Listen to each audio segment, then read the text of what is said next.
Good afternoon to some of you, and good morning to some of you, and welcome to From the Flight Deck Live, a spring training workshop for general aviation pilots. My name is Jamal Wilson, and I'm with the FAA Surveillance Services Directorate, but I'll also be your moderator for the 4 panels that we have coming up today. We are inviting general aviation pilots to join us in this spring training session, so to speak, so that everyone feels prepared to take to the skies during the warmer months, and especially if you have spent time away from the cockpit. The workshop panels will remind pilots about runway procedures, will provide information to preempt airfield errors, and ultimately will focus on lowering the potential for accidents. Discussion topics by pilots and air traffic experts will include knowledge of runway geometry and signage, hotspot standardization, arrival alert notices, automated construction notices, rusty pilot issues, piloted attention, and so much more. To get started, we're going to see a brief clip taken from a few of our From the Flight Deck runway safety videos. These show a pilot's eye view of taxiways and runways at Van Nuys Airport. It is an airport with complex geometry that can cause a few problems for maneuvering pilots. From the Flight Deck is a free online video series created by the FAA that now includes a general aviation pilot's viewpoint of 74 airports in 35 states across the country, as well as videos on other issues like RON surface landings and winter weather. It is a fantastic safety tool. Let's watch a quick clip from one of them. Van Nuys is a medium-sized, primarily business and general aviation airport located in the city of Van Nuys, California. It is situated 6 miles west of the Hollywood Burbank Airport and 15 miles north of the Los Angeles International Airport. Van Nuys has its own Class Delta airspace, which underlies the Burbank Class Charlie and is just north of the Los Angeles Class Bravo. Pilots intending to fly to Van Nuys need to be sure they understand the rules and requirements to operate in this type of environment. The traffic mix consists of everything from gyrocopters to Boeing 737s and even the occasional military C-17. The airport has long been known as one of the busiest GA airports in the country. In addition, it is home to no less than 15 different flight schools, providing both fixed and rotor wing instruction. This mix of pilot experience, wide variations of aircraft capability, and the sheer traffic volume make Van Nuys Airport a challenging airport for pilots and controllers. The airport has 2 closely spaced parallel runways with staggered thresholds, runways 16 left and right and 34 left and right. Full-length parallel taxiways on either side of the runways provide access to all facilities, ramps, and services located on the airport. 4 miles northeast of Van Nuys is the smaller Whiteman Airport and its associated Class Delta airspace. Aircraft departing Whiteman northwest bound and clear of both the Whiteman and Van Nuys Class Delta airspaces are not required to be talking to ATC. These aircraft may conflict with traffic inbound to 16 left and right at Van Nuys. Another unique aspect of the Van Nuys Airport is that the final approach course for the Burbank Runway 8 arrivals crosses directly overhead the airport.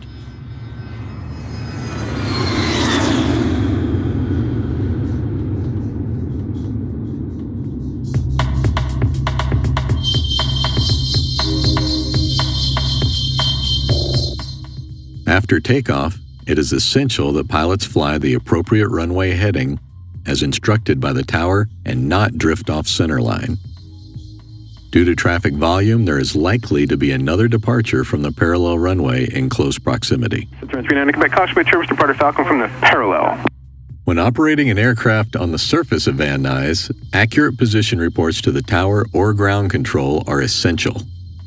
For example, when clearing runway 16 right at taxiway Foxtrot, if the pilot simply states, Cessna 123 clear at Foxtrot, the calling aircraft could be at any of 3 locations on the airport. This type of ambiguity adds to controller workload and is best avoided by accurate position reports on the field such as clear of runway 16 right at Foxtrot, holding short runway 16 left at Charlie, or holding in between the runways on taxiway Foxtrot. Precise position reports help the tower and get you to where you want to go in the most expeditious manner.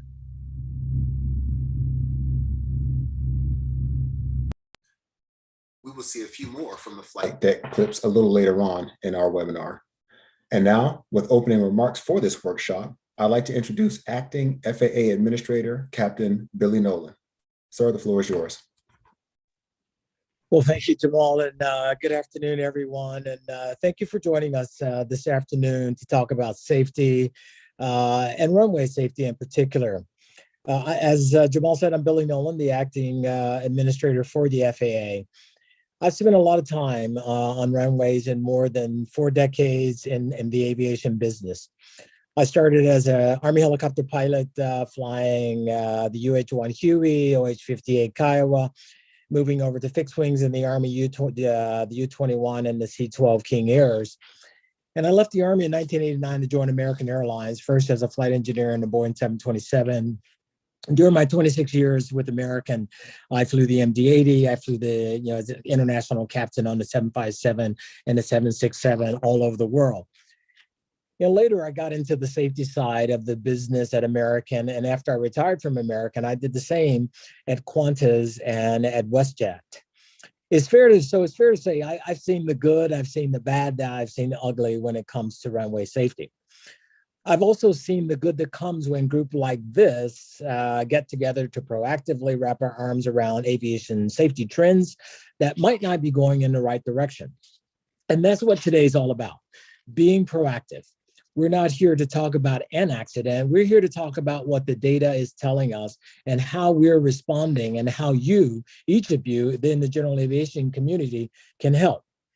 So is there a runway safety problem in general aviation right now? Some initial data on lower severity runway incursion for fiscal year 2022 is telling us that there might be. We saw the number of pilot deviations for the first half of the fiscal year jump 17% compared to the previous year. When we look behind the numbers, 9 out of every 10 of those were general aviation pilot deviations. You'll hear more about the data later when senior FAA leaders who have also joined us, from senior leaders who've joined us for the meeting today. But the bottom line is this: based on the data, we are redoubling our efforts to mitigate any risk that could eventually lead to an increase in more severe incursions, or even worse, a fatal accident. Our shared responsibility for safety makes it all the more critical that we take time to examine the trends that we're seeing. We're here to raise awareness, discuss the data, and talk about how all of us working together can make sure this is an anomaly and not a continuing trend. I know that there are many other areas where we are working together to better the GA safety record, including a wide variety of data-driven initiatives underway with the General Aviation Joint Safety Committee, and with our focus today on runway safety. Along with the deep dive on the data, you're going to hear about FAA and other industry efforts to help pilots navigate the airport environment. Included will be information about the Runway Incursion Management Program, our From the Flight Deck educational videos, hotspot standardizations, arrival notices, charting upgrades, new technologies, and much more. So let's get this conversation going. Thanks again for joining us today, and thank you for being so very proactive. We are all in this together, and we're all working toward the same goal, a safer general aviation community. And with that, I'll pass it back to Jamal. Thank you so much, Captain Nolan. Now I would like to introduce Tim Arell, who is our acting COO for our air traffic organization. And he will provide you with an overview of runway safety issues and background about this workshop. Tim, over to you. Thanks, Jamal. And many of you have heard the saying, if you've seen one airport in the National Airspace System, you've seen one airport.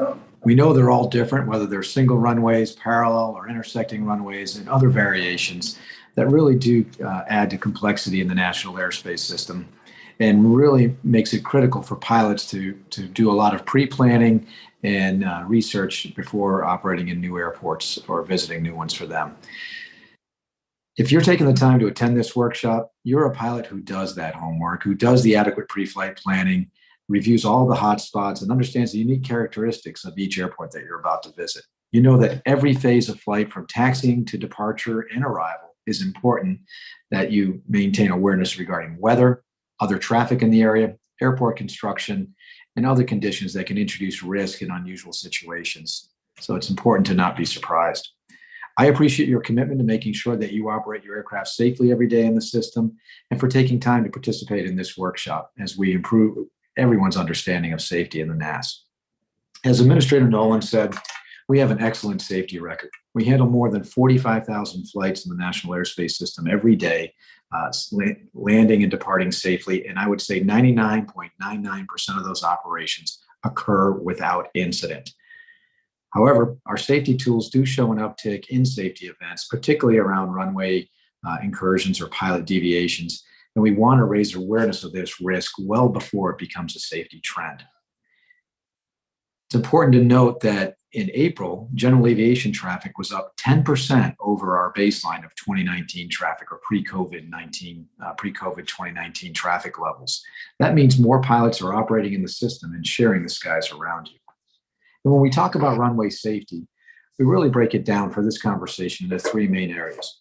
Wrong surface incidents, for example, landing or aligning or landing on the wrong runway or a taxiway instead of a runway. Runway incursions, where we have an aircraft crossing a whole short line or entering a runway without permission. And the third area is when a ground vehicle or a pedestrian on an airfield interfere with the flight operation. We want to be transparent about these events, share the data with you, and make sure you have as much information available as possible. That way, we can work together to develop comprehensive solutions, and we want to work together to tackle these risks right from the start. I want to talk about a few things that our colleagues across the Air Traffic Organization and the entire FAA are working on in collaboration with you all and the stakeholders in the system to help prevent wrong surface incidents. First, in the area of symbology, the FAA and our stakeholders formed a work group to examine how to improve our airport diagrams. And through their assessment, they recommended an overhaul of these diagrams that we're unveiling today at 11 test locations. And they'll include distinct shapes like circles and ovals to signify airport hotspots, and cylinders to alert pilots of risk due to runway confusion that we've become aware of.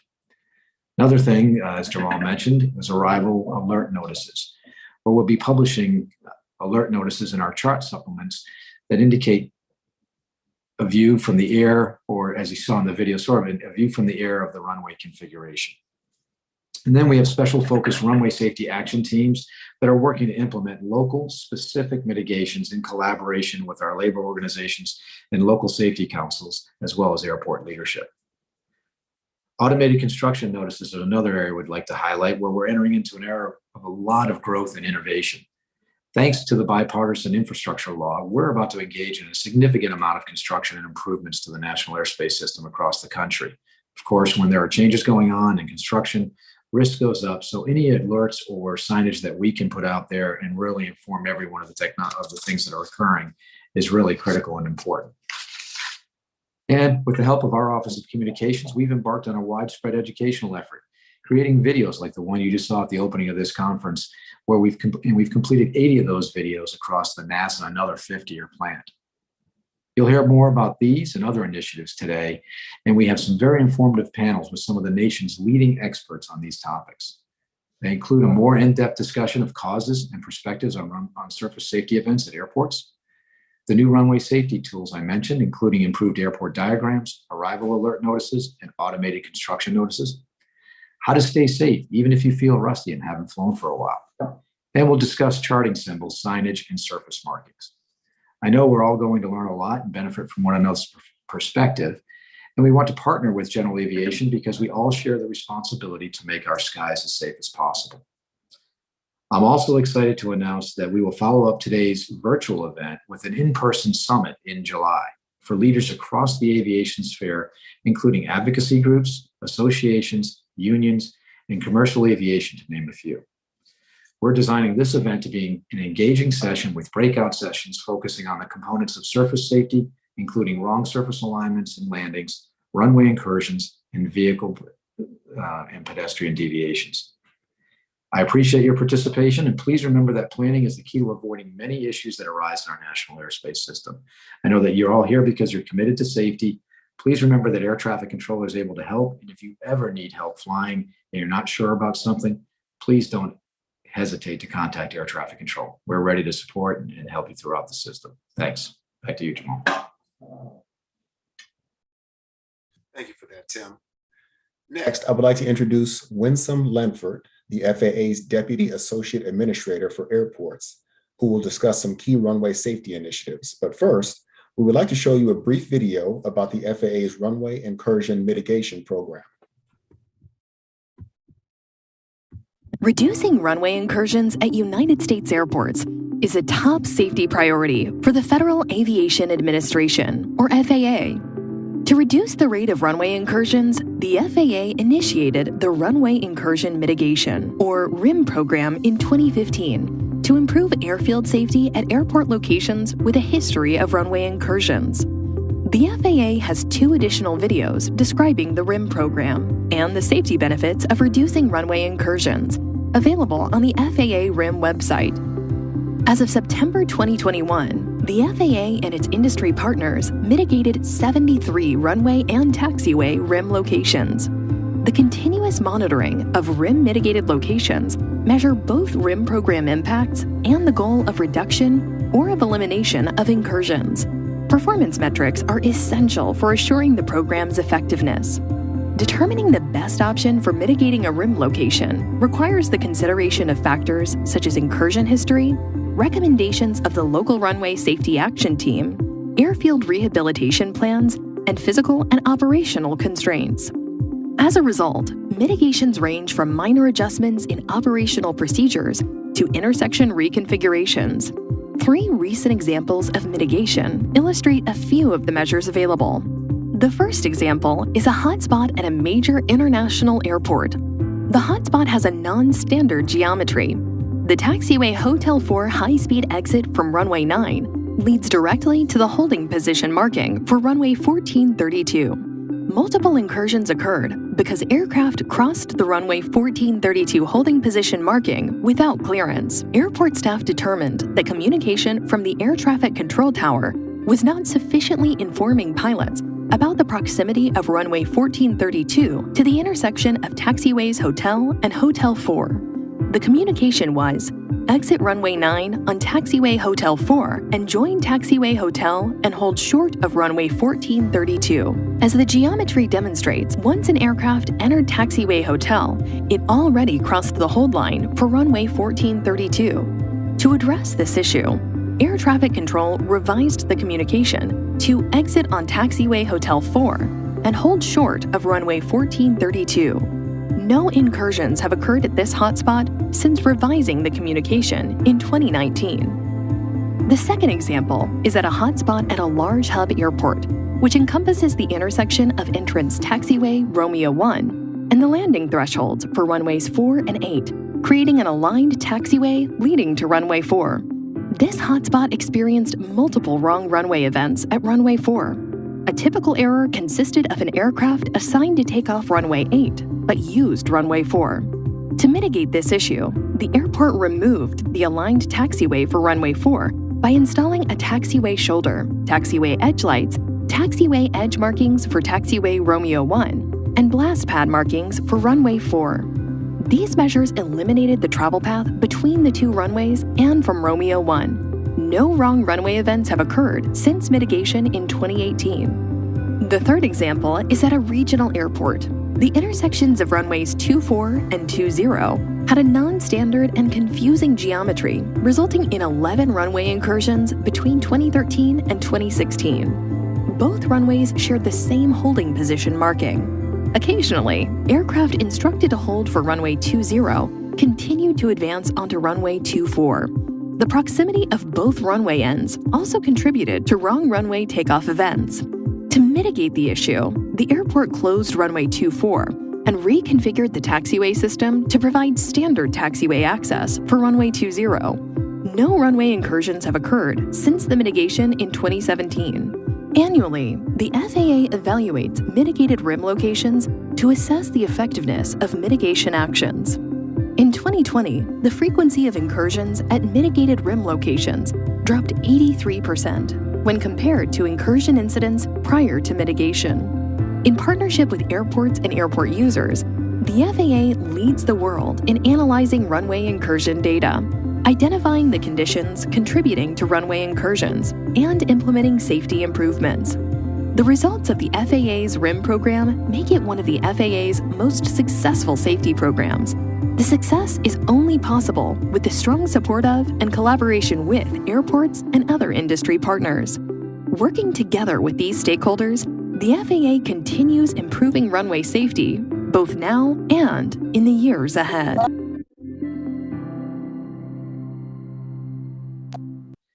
The Office of Airports launched the Runway Incursion Mitigation, or RIM program, in 2015 in an effort to mitigate the non-standard geometry factors presented at specific airport locations to reduce or eliminate runway incursions.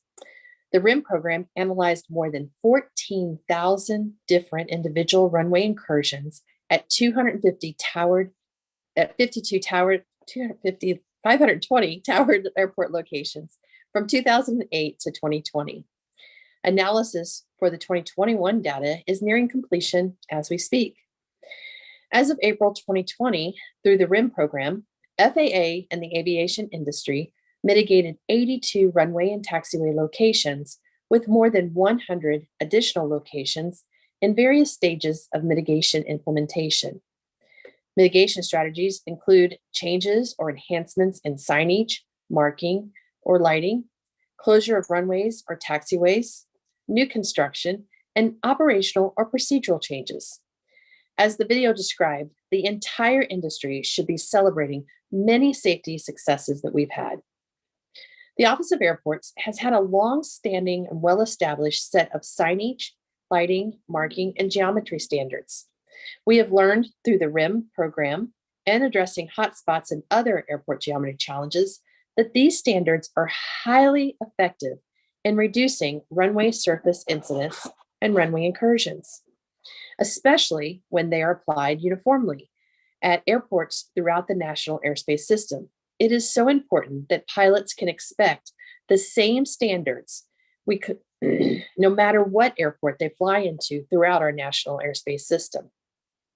It is also important that when we apply these standards, we collaborate with the airport sponsor, the pilot community, the Office of Runway Safety, flight standards, and air traffic, especially when we're addressing complex geometry and signage, lighting, and marking enhancements that may be kind of unique at a given airport or for a given situation.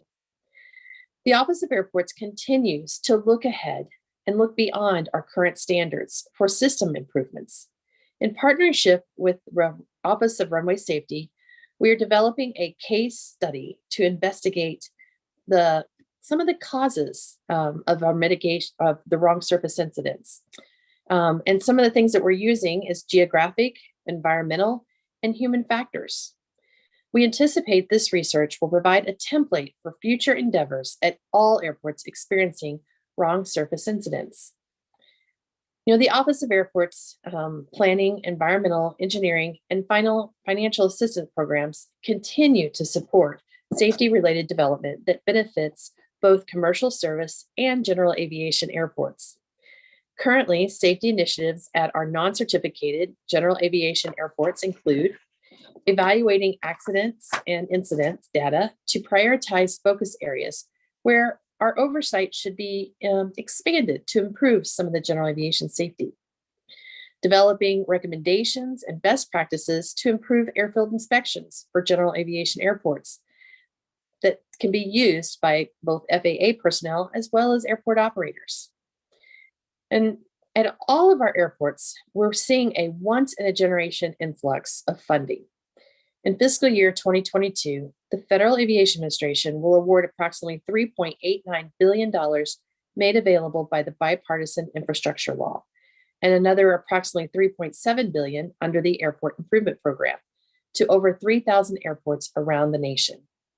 Airports may invest this money in runways, taxiways, safety and sustainability projects, as well as terminal, airport transit connections, and roadway projects.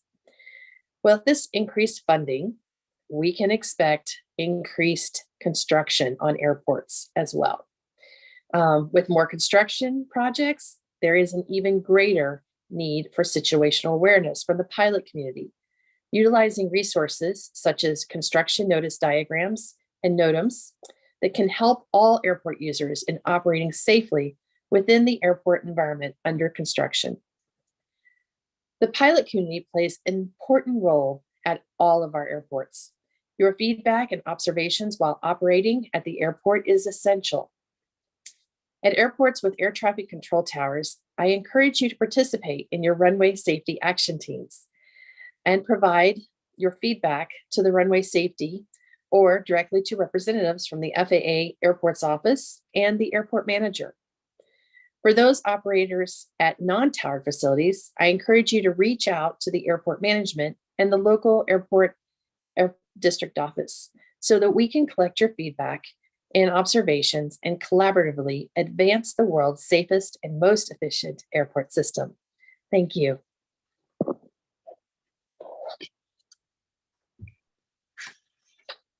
Thank you for that, Melissa. Now what we're going to do is introduce the members of our first panel discussion today, and the topic is surface safety at airports.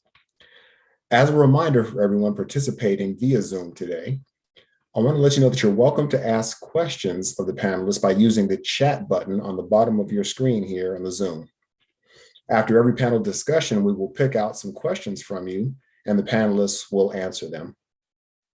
With that said, I'll go ahead and introduce the panelists for panel one.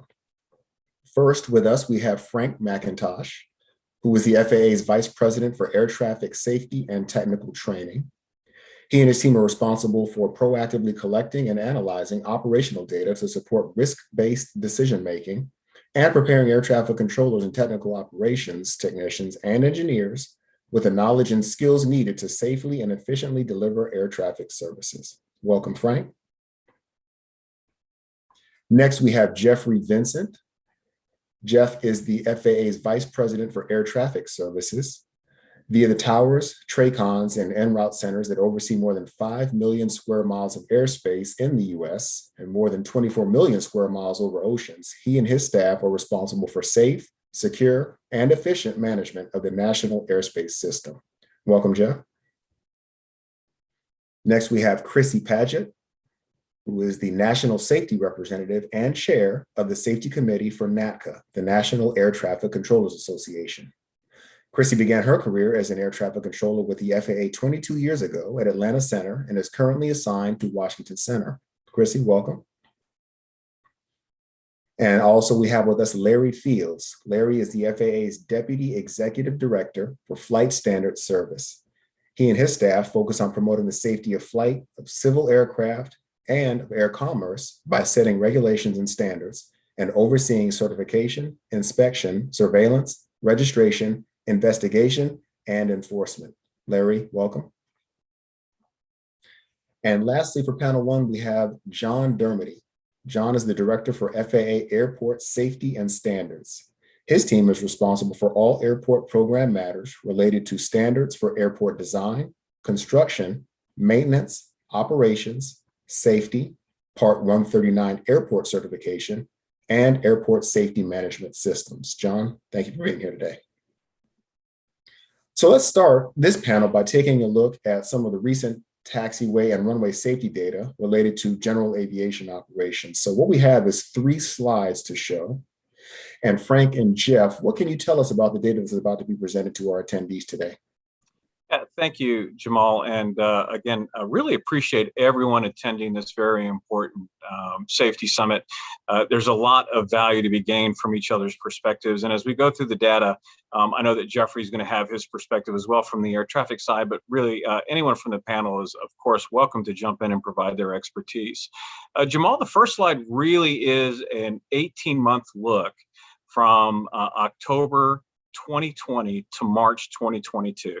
And this is specific to general aviation pilot deviations. And we'll get a little bit more into the deviations and the buckets and how we classify those things. But this one really is just an overview to kind of show you seasonal trends with general aviation pilot deviations. And to no one's surprise, usually folks fly when the weather's nicer outside, right? So the snow starts to melt, the weather gets a little bit better, and of course, most of our general aviation community prefer to fly as the weather improves. So what you can really see here with those seasonal trends, obviously, is in the fall and early winter months, we see some pilot deviations there, but they're pretty steady state.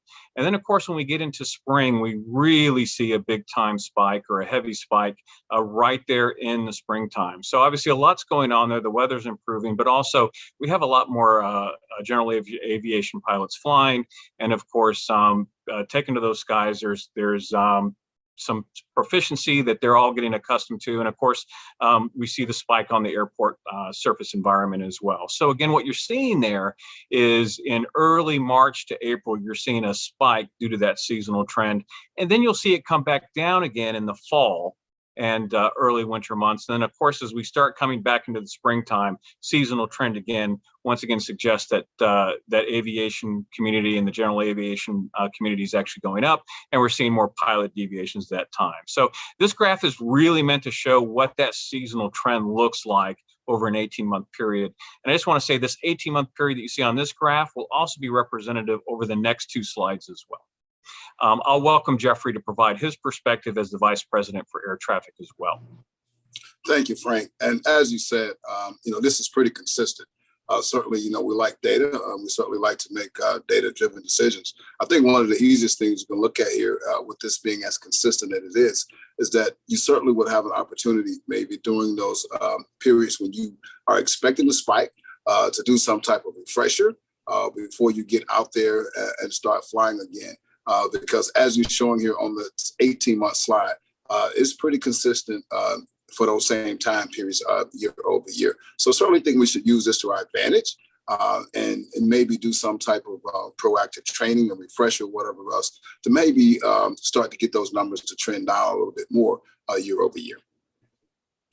Thank you, Jeffrey.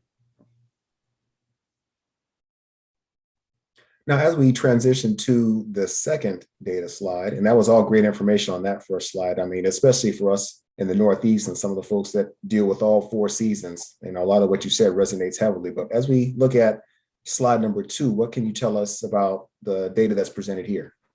Yeah, thanks again, Jamal. So I just want to underscore apples to apples discussion. Once again, this is the same 18-month period that we discussed on that first slide. What we're looking at right now is over that 18-month period, we've had 400, when I say we, obviously the National Airspace System, we've had 495 runway incursions from that 18-month period.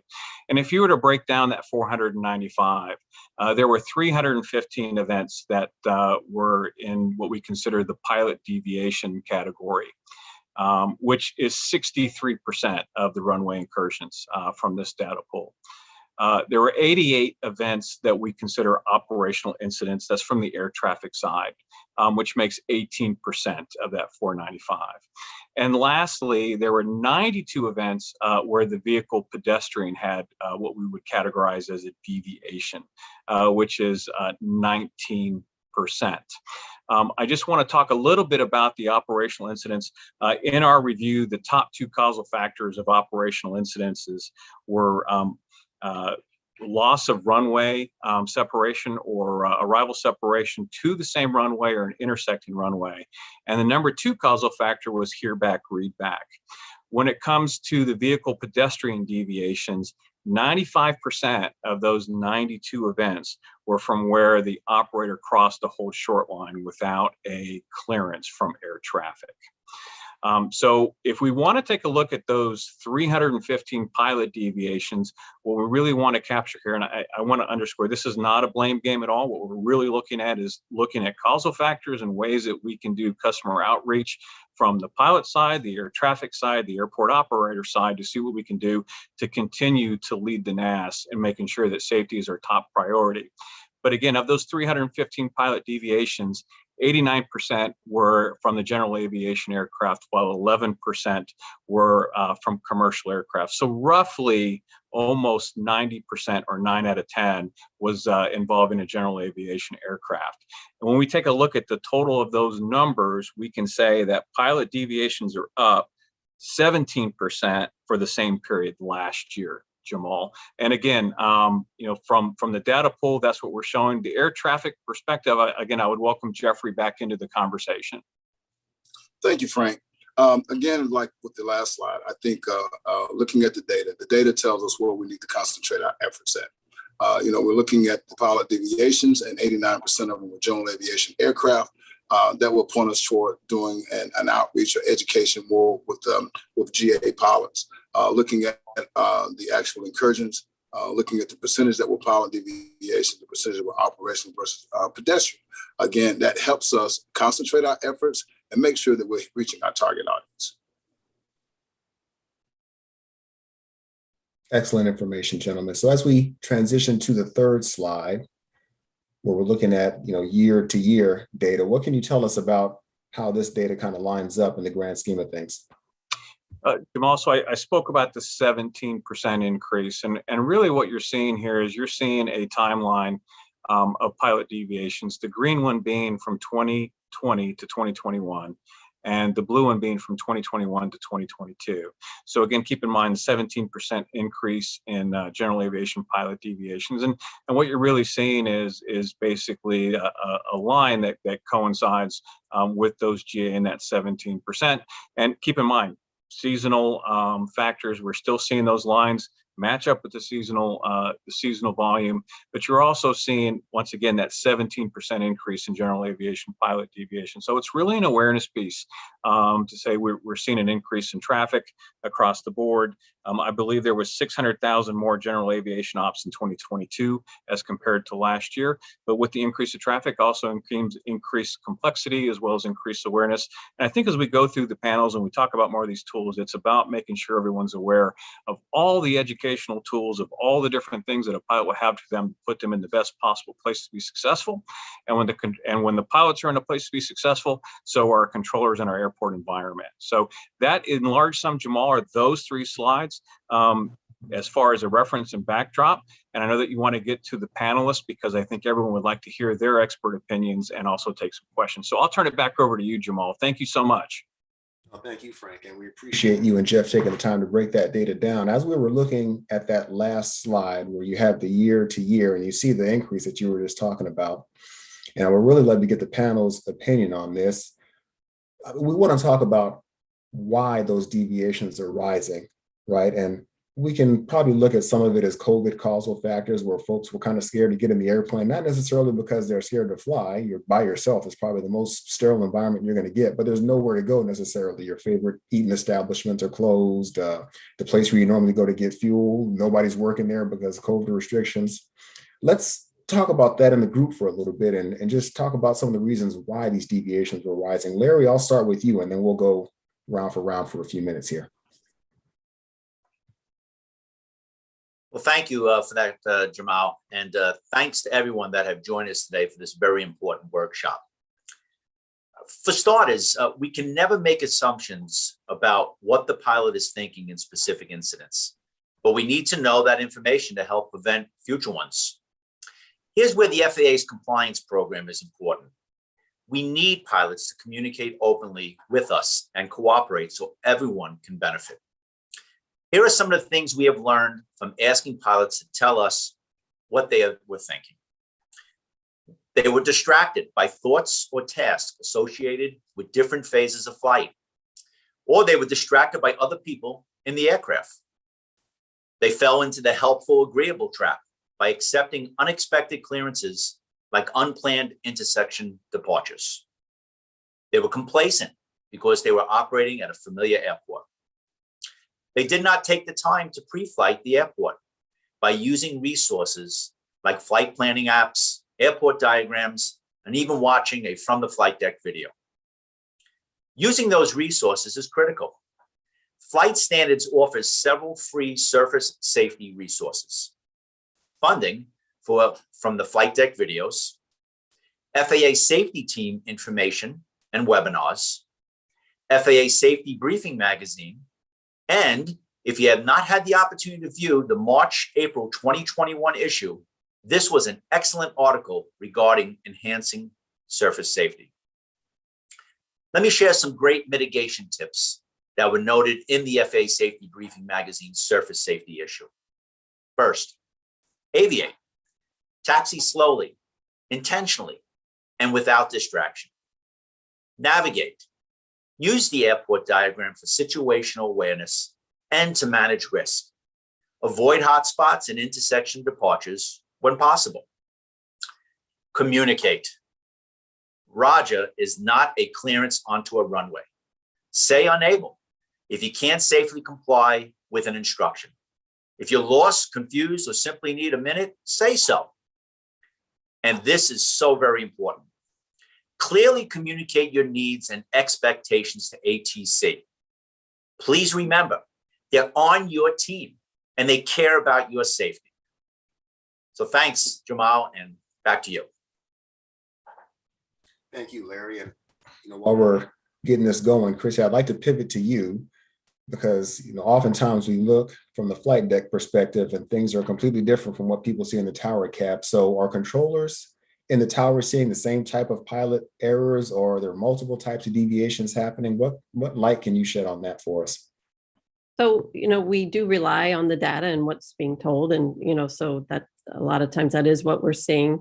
But now, what do we do with that data, right? We have it. Oh, it's great. Now what? And I think from the controller perspective and the operational perspective, we do spend a great deal of energy, focus, awareness on the fact that there's a lot of training going on both sides of the mic, right? We have the trainees or developmentals, as we call them, in the tower. And then we also have them, the student pilots. So, it's really important. Larry touched on a lot of the stuff that I might say over the next few minutes, but communication is key. A lot of times, so I went to a CTI school and I had to, for that school, to become a controller, I had to get my private pilot's license. And I did it just to become a controller. And I was terrified when I first started flying, talking to ATC. And that's the profession I wanted to get into. So I knew from the beginning, like, okay, I was able to get that perspective that a lot of times newer pilots, it can be intimidating to talk to controllers. But, practice makes perfect. The more you do it, the more comfortable you'll feel. And believe me, controllers don't get hired as certified controllers, right? We all start baseline and move up. So, and I know a lot of controllers, we're not scary. They might try to act like they are, but we're not. So please, and if you're not sure, and I think Tim Morrell stated it in the beginning, if you're not sure, just ask, please. We'd rather you be sure, and we'll do the same. If we don't think that you read something back correctly, we'll want to verify that. So please just don't do it. And like I said, the more you do it, the more comfortable you'll feel. And just lastly, outreach is very important to us. Every FAA ATC facility have what's called local safety councils. So that's where they're collaborative with NACA, the controllers union, and FAA management. They work on their facility or their airport's issues, what's going on there, how things affect them. And so we're working with the local safety councils to do some outreach with their pilot community at their airport. So I think that's key. So you'll see a lot more of that coming out as well. Excellent. Thank you for that, Chrissy. And I'm glad you brought up Tim, because what he said earlier really kind of resonates here, where he said, when you've been to one airport, you've seen one airport. And John, I want to pivot to you off of that, because how much of this do you think is linked to runway or taxiway geometry at some of these airports? So what do you think about that? Yeah, thanks, Jamal. Thanks everyone for listening in today. So I think a number of factors, including runway and taxi geometry, could be linked to the data, especially for pilot deviations and the VPDs, the vehicle pedestrian deviations. So in the office airports, we're working to prevent runway incursions through a whole host of initiatives. You heard earlier the RIM program, the runway incursion mitigation program. We also have, just our airport design. and our marking and lighting and signage standards. And also in combination with stakeholder engagement and all the other initiatives we're working on.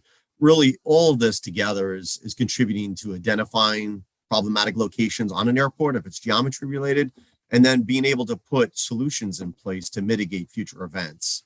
As Winston mentioned earlier, the Office of Airports, we're seeing awesome results from the RIM program. RIM was set up to cover all towered airports. So we really think it is an effective tool to drive down the trends that we're seeing here for GA runway incursions. The RIM program really gets to the heart of the problem. We use data analytics to really drive down into the root causal factors that have historically contributed to runway incursions, and then put mitigations in place to prevent runway incursions from occurring at these locations proactively. As of just this month here, May 2022, there were 121 active RIM locations at 75 airports, and the RIM program has mitigated 82 locations since we started, and the runway incursion rates have fallen by 83% of these locations. So I think the results speak for themselves. This does play a part, and obviously there's a whole host of other activities, from the training perspective and the pilot perspective, human factors and controllers and procedures. But there is a piece here that we think we can help with on the geometry on the ground and the signage and the marking and the lighting. On the GA side, it's important to point out that out of that 29 out of the 82 that I mentioned, RIM mitigating locations, were at GA airports. They were at the non-139 airports. Most of them were categorized as reliever airports. And the mitigations eliminated hotspots from the airport diagrams at 20 of these locations. So this is working closely with the runway safety action teams, as Tim mentioned earlier, to really get the community involved, looking at the airport specific location and figuring out what needs to be done. We continue to monitor these locations to ensure mitigations successfully continue to reduce the number of runway incursions. And it's a living program. So if we see something still continuing up, we're going to look at it again and figure out, is there something else we can do? Is there something on communication we can do? Is there something on training, awareness? The points that were brought up earlier about, there's times when a lot of the GA aircraft are flying, a lot of the pilots are flying. Those are the times that we should take that opportunity and do some timely awareness, and we've done a lot of those as Winston pointed out and Tim pointed out on the videos themselves. And I think, we have a lot of folks that are listening today. We're hoping you share the wealth out there too. You share what we got. We've done a lot of research on this. We got a lot of stuff online, and really, to drive home to, I imagine most of the folks that are listening here are the safety conscious, right?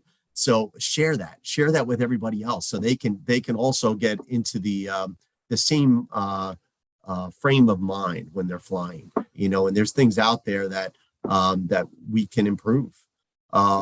So, we're collaborating with airport operators and all the stakeholders to really look at these root causes. And we're in a good position where we can provide funding, as Winston talked about. We can provide AIP funding and bill funding to make important safety improvements on the airfield.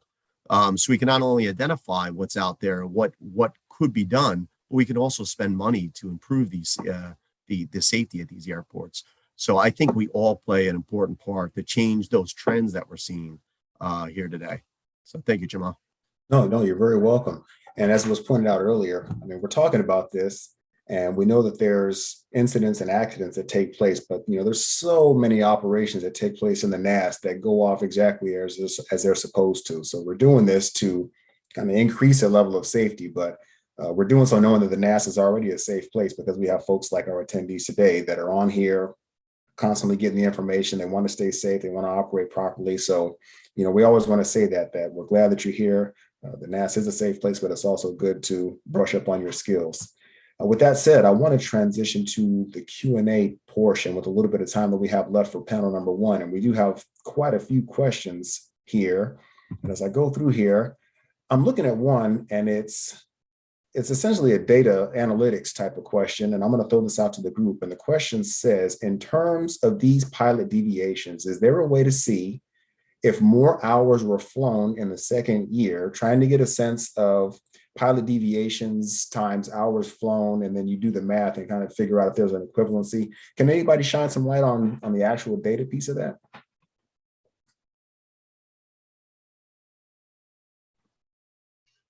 Jamal, I think it's a great question. I'm looking around the room right now. I don't think we have that data right in front of us, but I think it's a very great question, and it's one for us to perhaps dive into and take a look at. Fair enough. I mean, some of these are very pointed questions, so we throw them out there. I'll remind all the attendees that are asking questions that in the event, and I've seen some of the answers go through already, in the event you don't get an answer verbally, in our panel, we have a team working to answer every question. So you will get an answer to the questions that have been asked. We have another question in here, and I'll throw this out to the group, and we talk about the breakdown in the type of general aviation deviation. So I know they're not all lumped together, but can we kind of talk a little bit about the buckets that the deviations go in for the attendees?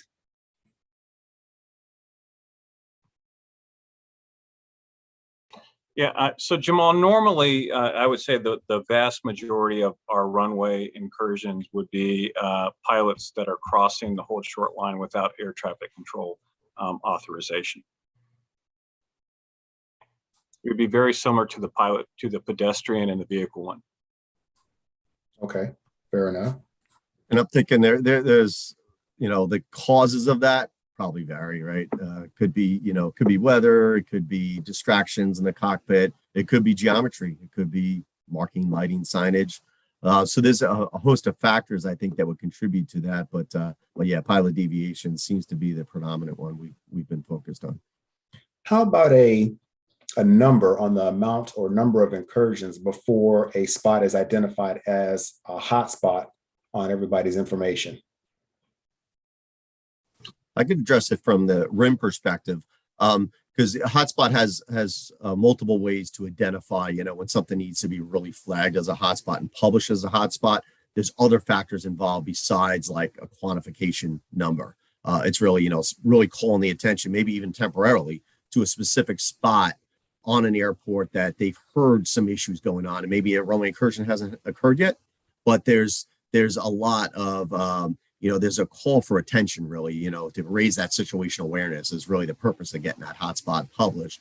But on the RIM itself, on runway incursion mitigation, we once we get to 3 runway incursions at a given location, a specific spot, right, a specific runway taxiway intersection, that's when we trigger that we need to do something about it.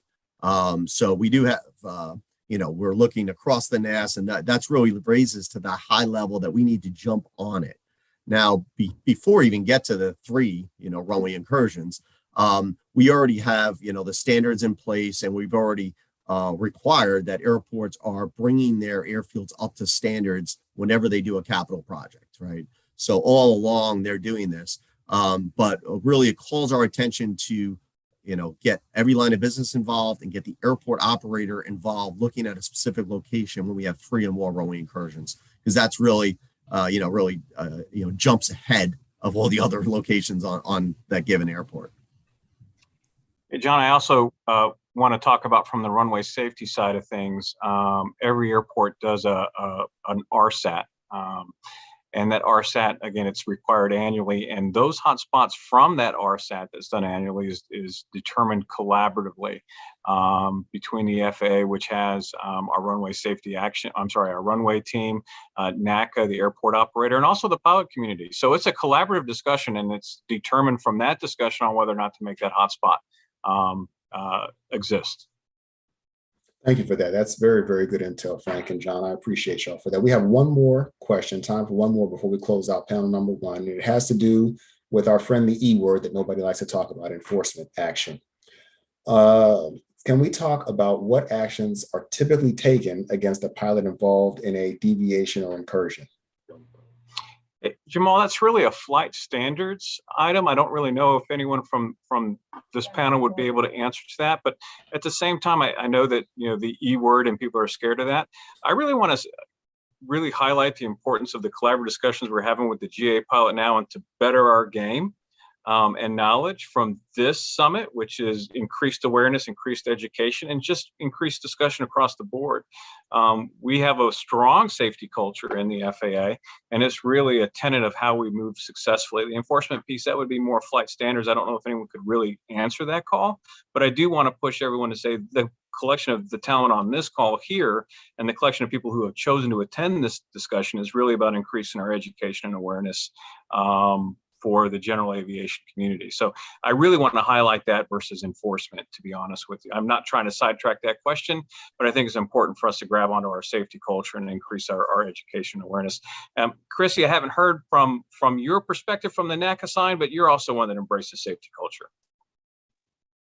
Oh yeah, I mean, the safety culture is so important, and we're continuing to work on that and recognize it, and it's very fluid on what that looks like and what we're doing, and it's definitely always what we're striving to do and work on there as well.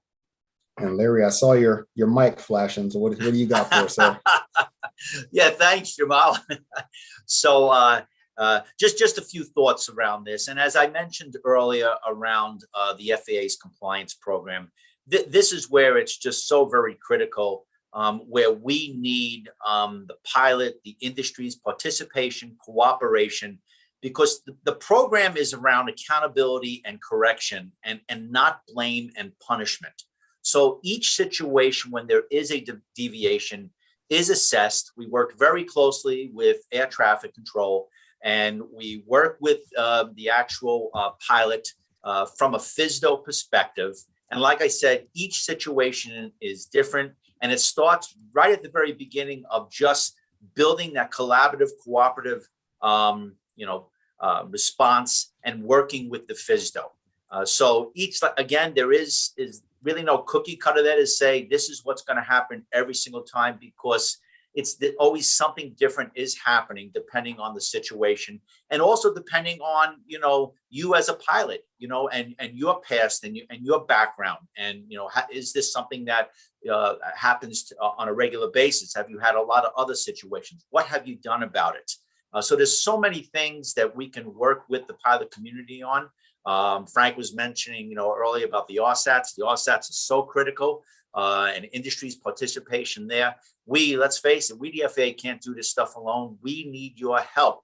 We're all in this together from a safety perspective. You're seeing it. You're operating in the NAS every day. You're the ones who could help us and tell us. So please, if you do, from a pilot deviation perspective, remember the FAA's compliance program. Work with us.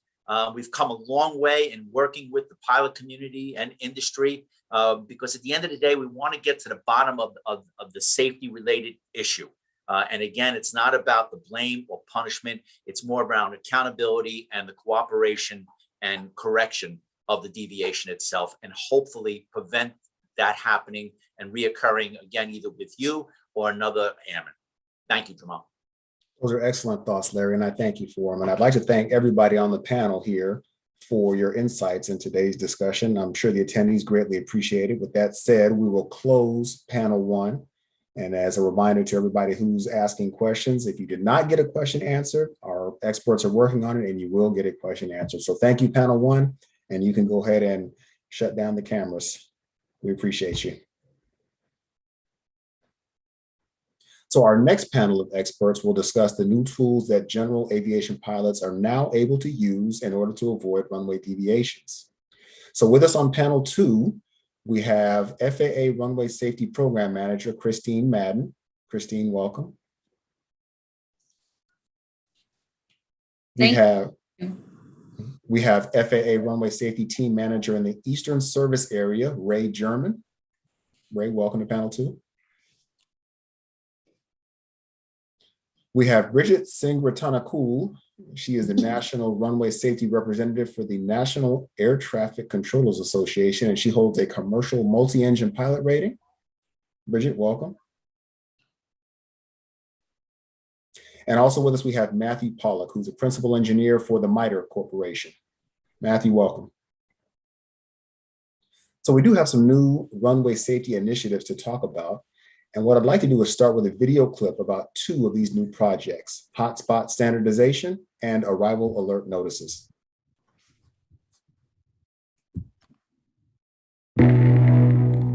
Each airport in the National Aerospace System has unique and distinct characteristics. This can sometimes lead pilots to use the wrong surface in taxi, takeoff, or landing operations. Wrong surface operations continue to be a serious issue at airports throughout the National Airspace System. The Federal Aviation Administration has undertaken an aggressive series of studies and programs to look into the causes and possible mitigation of these serious and sometimes near catastrophic incidents. As data regarding wrong surface events, also known as runway confusion events, has been collected and analyzed over the years, hotspots have been identified to help communicate where these types of incidents are occurring most often. Pilots should be familiar with the airport diagrams and the descriptions of hotspots found in the chart supplement for each area of the country. An area or surface obtains the designation hotspot through analysis of data collected over the years by airports and the FAA.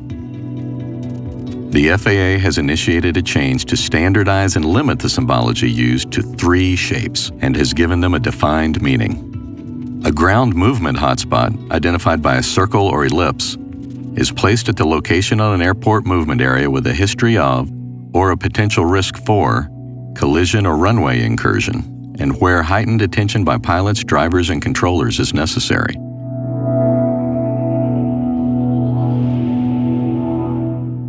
Wrong surface hotspots, identified by a cylinder, depict an area where aircraft have attempted to depart or land on the wrong surface. These can be runways or taxiways, with the taxiways involved usually being parallel to and full length of a nearby runway.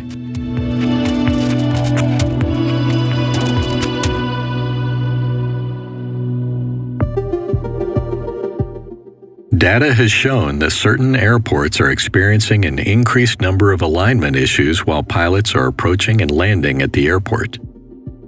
This means that pilots are lining up and attempting to land on an incorrect runway or taxiway. These situations typically occur during daylight hours and during visual meteorological conditions. The FAA has recently initiated another tool for pilots to use to help mitigate this situation.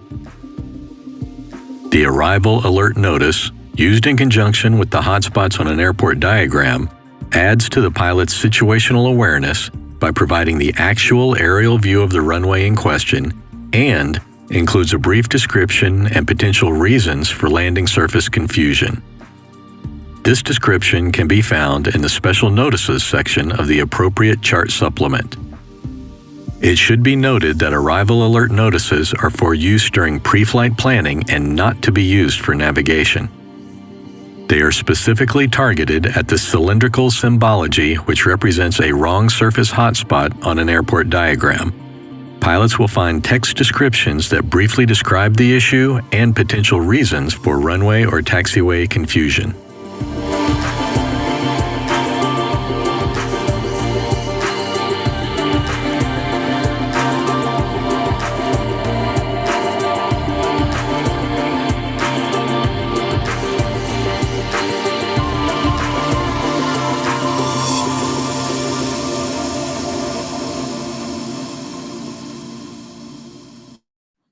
And with that, we'll move into panel 2's discussion. And Christine, I'd like to start with you this afternoon because these are great tools, but I think folks would like to know a little bit about how these new hotspot and arrival alert tools will be used, and more importantly, why they will be helpful to general aviation pilots.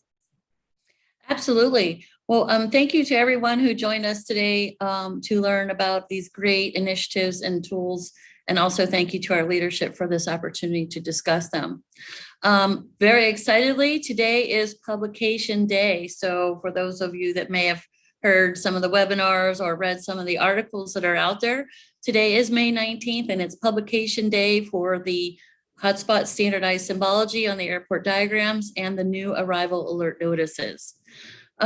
These are important tools because through collaboration, and we worked with a team, including the aeronautical charting team, who through their policies and procedures have come up with these 3 standardized shapes as we talked about them, as we've seen in the video, there are 3 shapes with 2 distinct meanings. That would be the circle and ellipse, identifying the ground movement hotspots, and the cylindrical shape, identifying a wrong surface, which in the pilot world would be runway confusion or potential runway confusion, leading to what we call in our data set a wrong surface event. So the airport diagrams now through starting today and then the next 56-day cycle following today, you will see standardized symbology. Previously, it was not intuitive whatsoever. So now we say this is more intuitive for pilots. It was designed that way. That's when we first started having these discussions. We talked about let's make the airport diagram a better tool for pilots. How do we do that? Then we started discussing standardizing the symbology versus now I can officially say versus yesterday, where we had a myriad of shapes, whether they were squares, rectangles, just all different kinds of shapes that are out there. So it's a really important initiative. I'd also like to add here that so when you see the cylindrical shape, and there's a reason why I'm now calling it a cylindrical shape, because I've heard some comments, seen some feedback, and I'll share that in a little bit. But when you see this cylindrical shape identifying a wrong surface issue or potential wrong surface issue, it could be either for departure or for approach and landing. So it's our warning to say, hey, before you depart, you might want to pay attention to this particular area, and the same thing with approach and landing. This all comes from our data. Sometimes the intervention happens, whether it's through the controller or the pilot might realize they are lined up for the incorrect runway. So that's the breakdown where we talk about approach. But if they actually may touch down and touch the pavement and land on the incorrect surface, which includes a runway they were not cleared to land on, it may be a taxiway, and it's even sometimes been the wrong airport. So that's kind of the breakdown there. So when you see that cylinder that identifies wrong surface and it points to approach or landing, now we have this new tool called the arrival alert notice. And that arrival alert notice is the visual depiction actually from the cockpit. Most of this footage we took, grabbed a still shot from the footage that was flown during the from the flight deck series that we've made. So we've had the great opportunity to grab some of that footage where we actually see the pilot. Some of them you'll even see the cowling in the picture showing that pilot, which is our great pilot who does it from the flight deck. And then if we couldn't, then we were able to grab a Google image that showed basically that same, we tried to capture a 3-degree glide slope. So the arrival alert notice provides that, and for situational awareness. So when you're doing your pre-flight planning and you're notice this hotspot, then you take the extra step. Unfortunately, because of the process in charting, they are a little bit difficult to find. So we're here to help, actually, and truthfully. So we're going to, they're not on there today, but our goal is to, now that they've been published, we will have these arrival alert notices actually available on the Runway Safety website. So that's to help these users. They have a shelf life of 2 years, unless there was some major changes made to the pavement or something that hotspot no longer existed. Also, all of that said, starting today for 1 year, we have a test period. And during this test period, we want to see is this tool helping pilots? Is the data changing? We want to collect feedback. How are you using these tools? Are they benefiting you? We can make improvements through that. There's lots of things we can do between reading and analyzing the data and the feedback. Now, with that being said, I'm going to say why was I calling it a cylindrical symbol? There are some comments out there about this being a cylinder.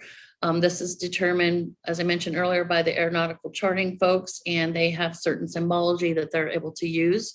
So I'm going to say for the moment, I'm not saying that it's actually going to change, but for the moment, it will remain being referred to as a cylinder shape. And we work collaboratively across the board within our own agency, with the stakeholders and airports, air traffic, and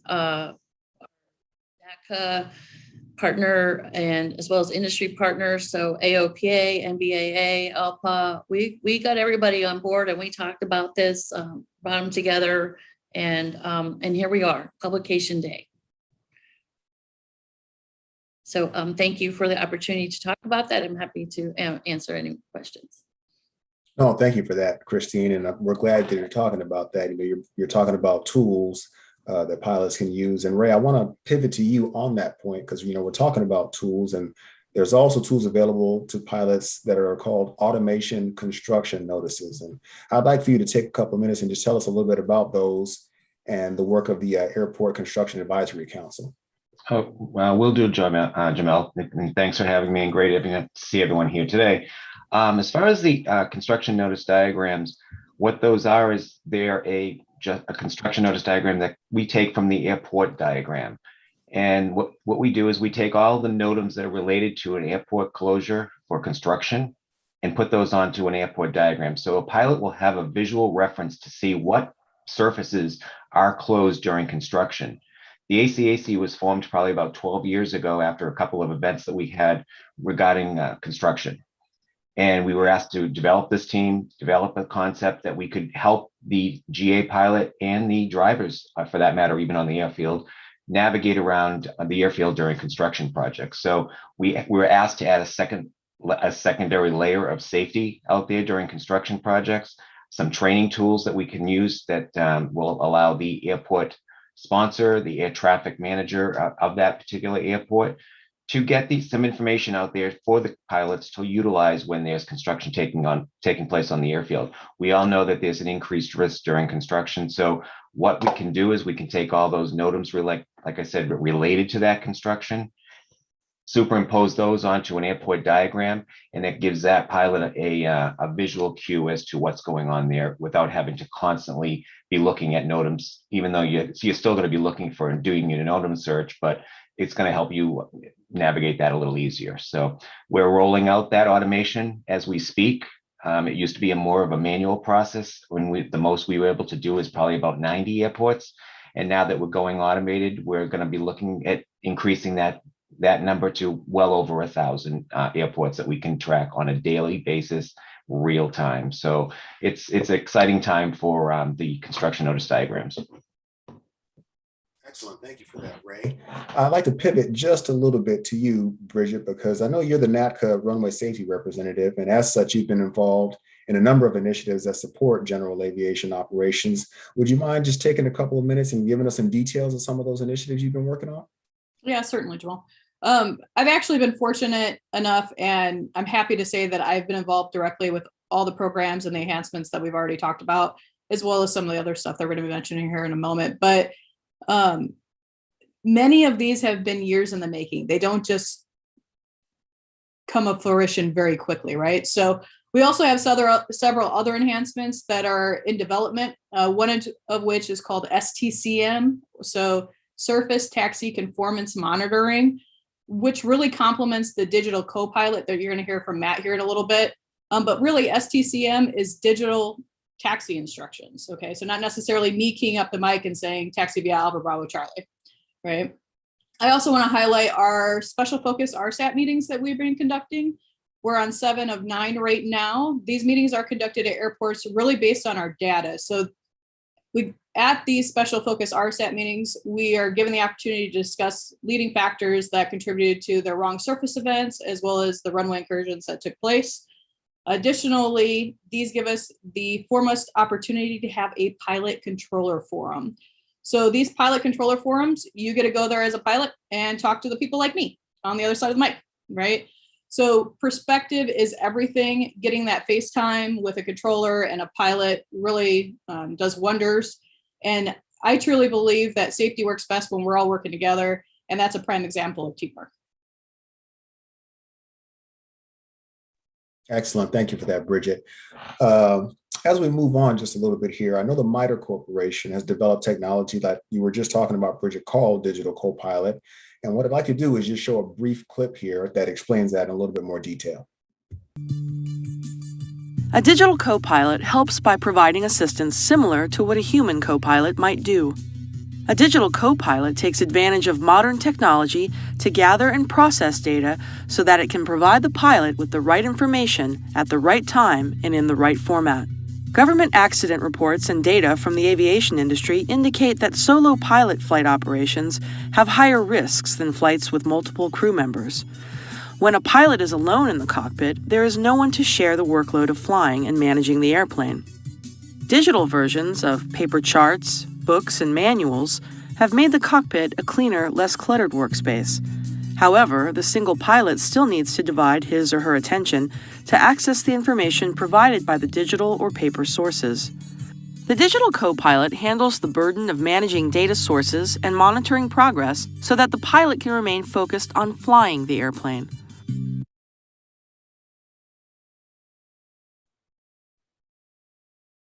Well, I got to be honest, that's probably one of the most awesome things I'll see this week.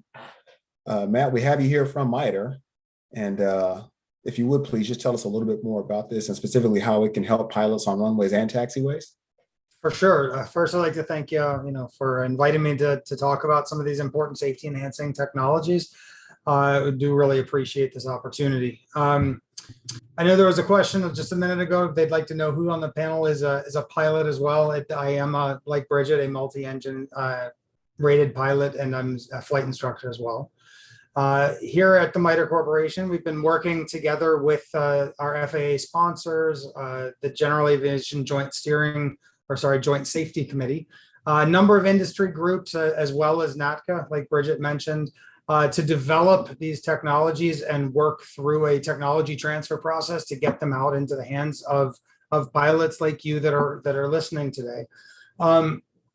As you will have seen on that video, the digital co-pilot is a cognitive assistant. Its job is really to help out make better decisions while we're out there flying, and in this case, while we're taxiing, taking off, and landing.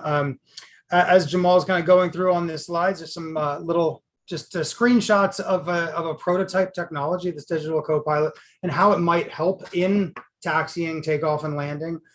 Some of the features that have been developed so far aim to help identify when a pilot might be using an intersection departure and happens to turn the wrong way and starts taking off down the short end of the runway rather than the long end.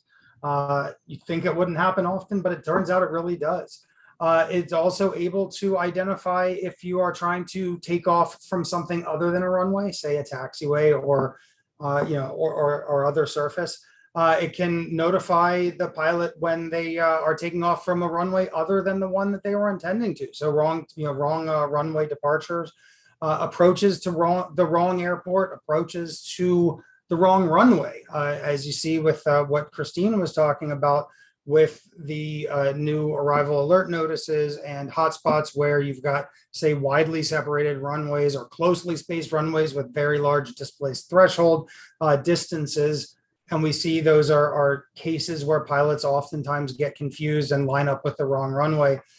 Technology that relies on the electronic flight bags that a lot of us are carrying and using every day can help make a pilot more aware of that, so they can make a better decision earlier, hopefully avoiding all of these pilot deviations and unsafe behaviors that we've been talking about today, really.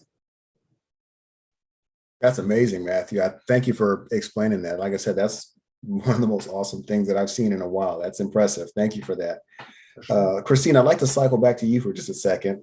I know that in addition to the From the Flight Deck videos that we highlighted at the kickoff of this workshop today, that we here at the FAA also offer a series of pilot simulator videos. Can you tell us a little bit about what those are?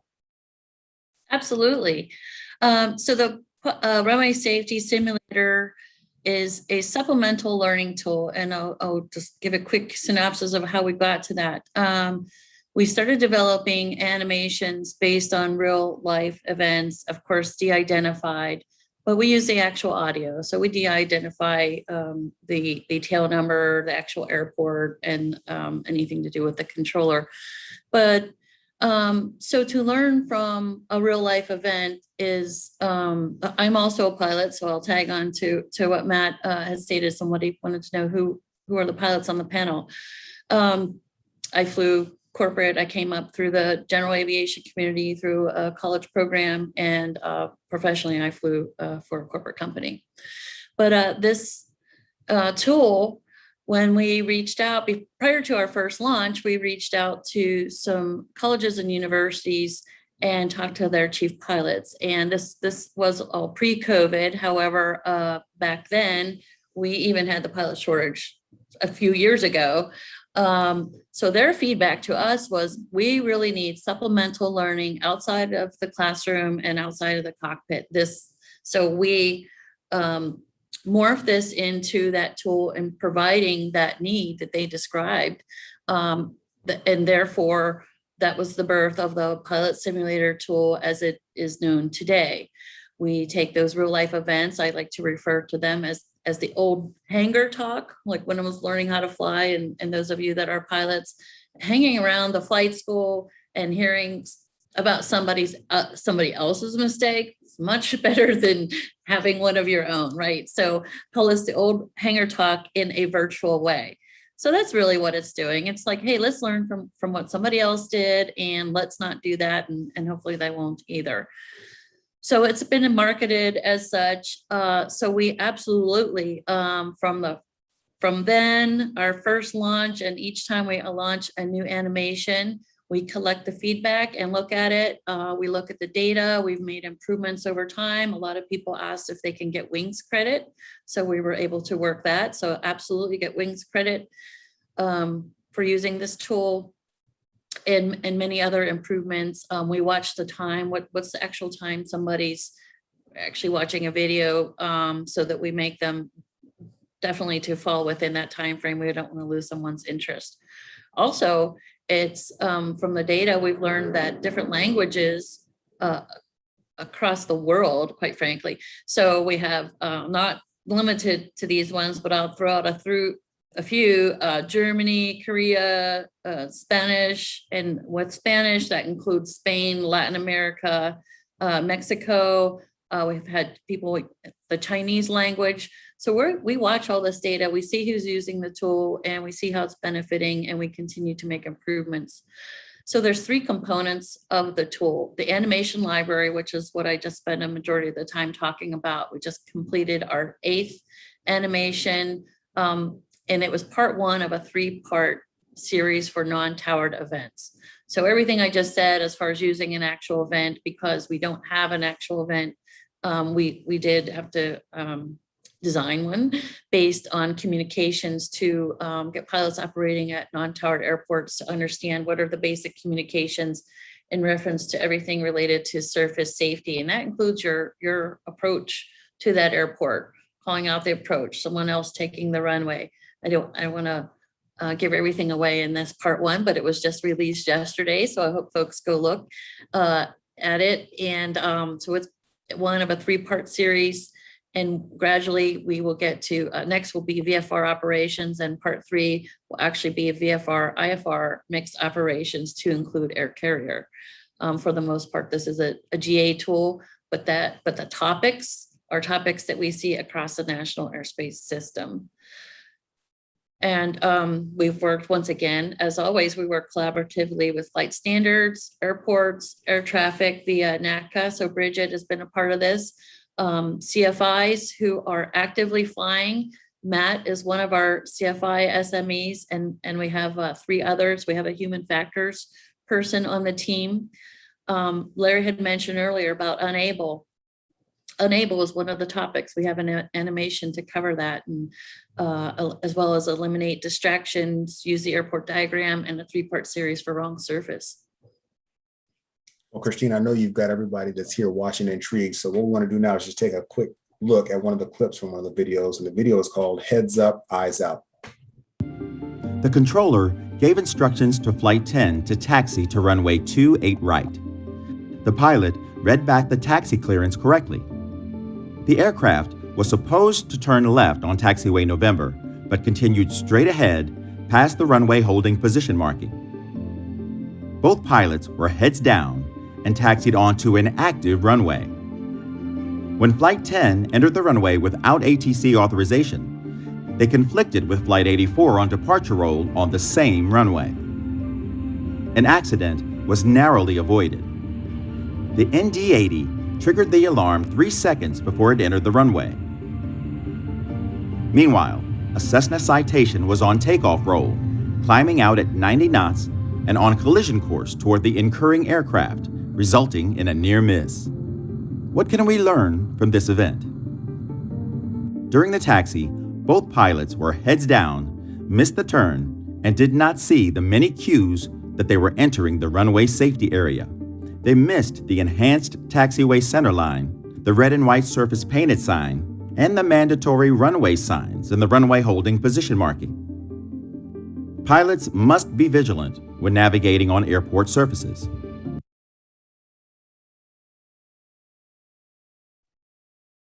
Yeah, very informative video there. So before we wrap here, I want to give Bridget an opportunity as the NACA runway safety representative. If you could impart one word of wisdom or a helpful tip to the attendees today that you think would be helpful for GA Ops, what do you think that would be? If you're ever confused, it's not more than one word, which will, if you know me very well, you'll know that happens a lot. But if ever in doubt, ask. So just ask me. I mentioned before, I'm the voice, I'm the face on the other side of that mic. I know that and don't answer this in the questions, but a lot of times I like to say, hey, do I look scary? Hopefully you're saying no. And like I said, don't answer that. But the reason why I say that is because I am one of those people on the other side of the mic. So if you're ever in doubt, just ask. We're there to help you. I saw a couple other things with like how, should pilots ask for progressive taxi instructions? Yes, because if you're ever in doubt, ask. And Matt, for you, I saw a couple of questions in the Q&A. You showed us the digital co-pilot.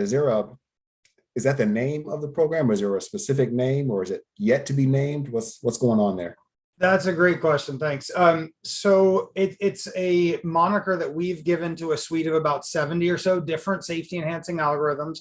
MITRE, as a not-for-profit research organization that works on behalf of the public and in the public interest for the FAA sponsor, our job is to get it out there into the industry. So we won't release it as a product per se, but rather we work with other industry developers of, say, in this case, electronic flight bags, to get as many of the technologies out as we can. So as you go about your normal routines and you're flying and using the electronic flight bag of your choice, you may very well see some of its features showing up. And of course, outreach to those vendors, saying that they would be great to have in your tool would certainly help get them out there for everybody. Fair enough. Thank you for that, Matt. With that, I'm going to go ahead and end panel 2. And I'd like to take the time to thank you for your expertise and your participation today. And with that said, I'll let you go ahead and turn your cameras off. And for our attendees, while we get ready for our next panel discussion, we have a little quiz for everybody about hotspot markings.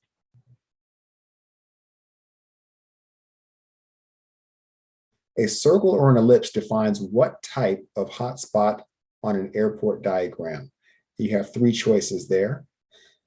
While you think about that answer, here's another clip from the Pilot Simulator series. This one is called Eliminate Distractions.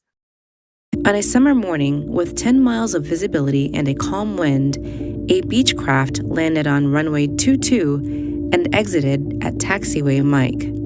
Meanwhile, a Cessna 172 was approaching runway 26 left to perform a stop and go. Northwest ground, good morning. 681, taxi to touch. 681, taxi to parking via Mike Lima, hold short of runway 261. Mike Lima, hold short, 261, 681.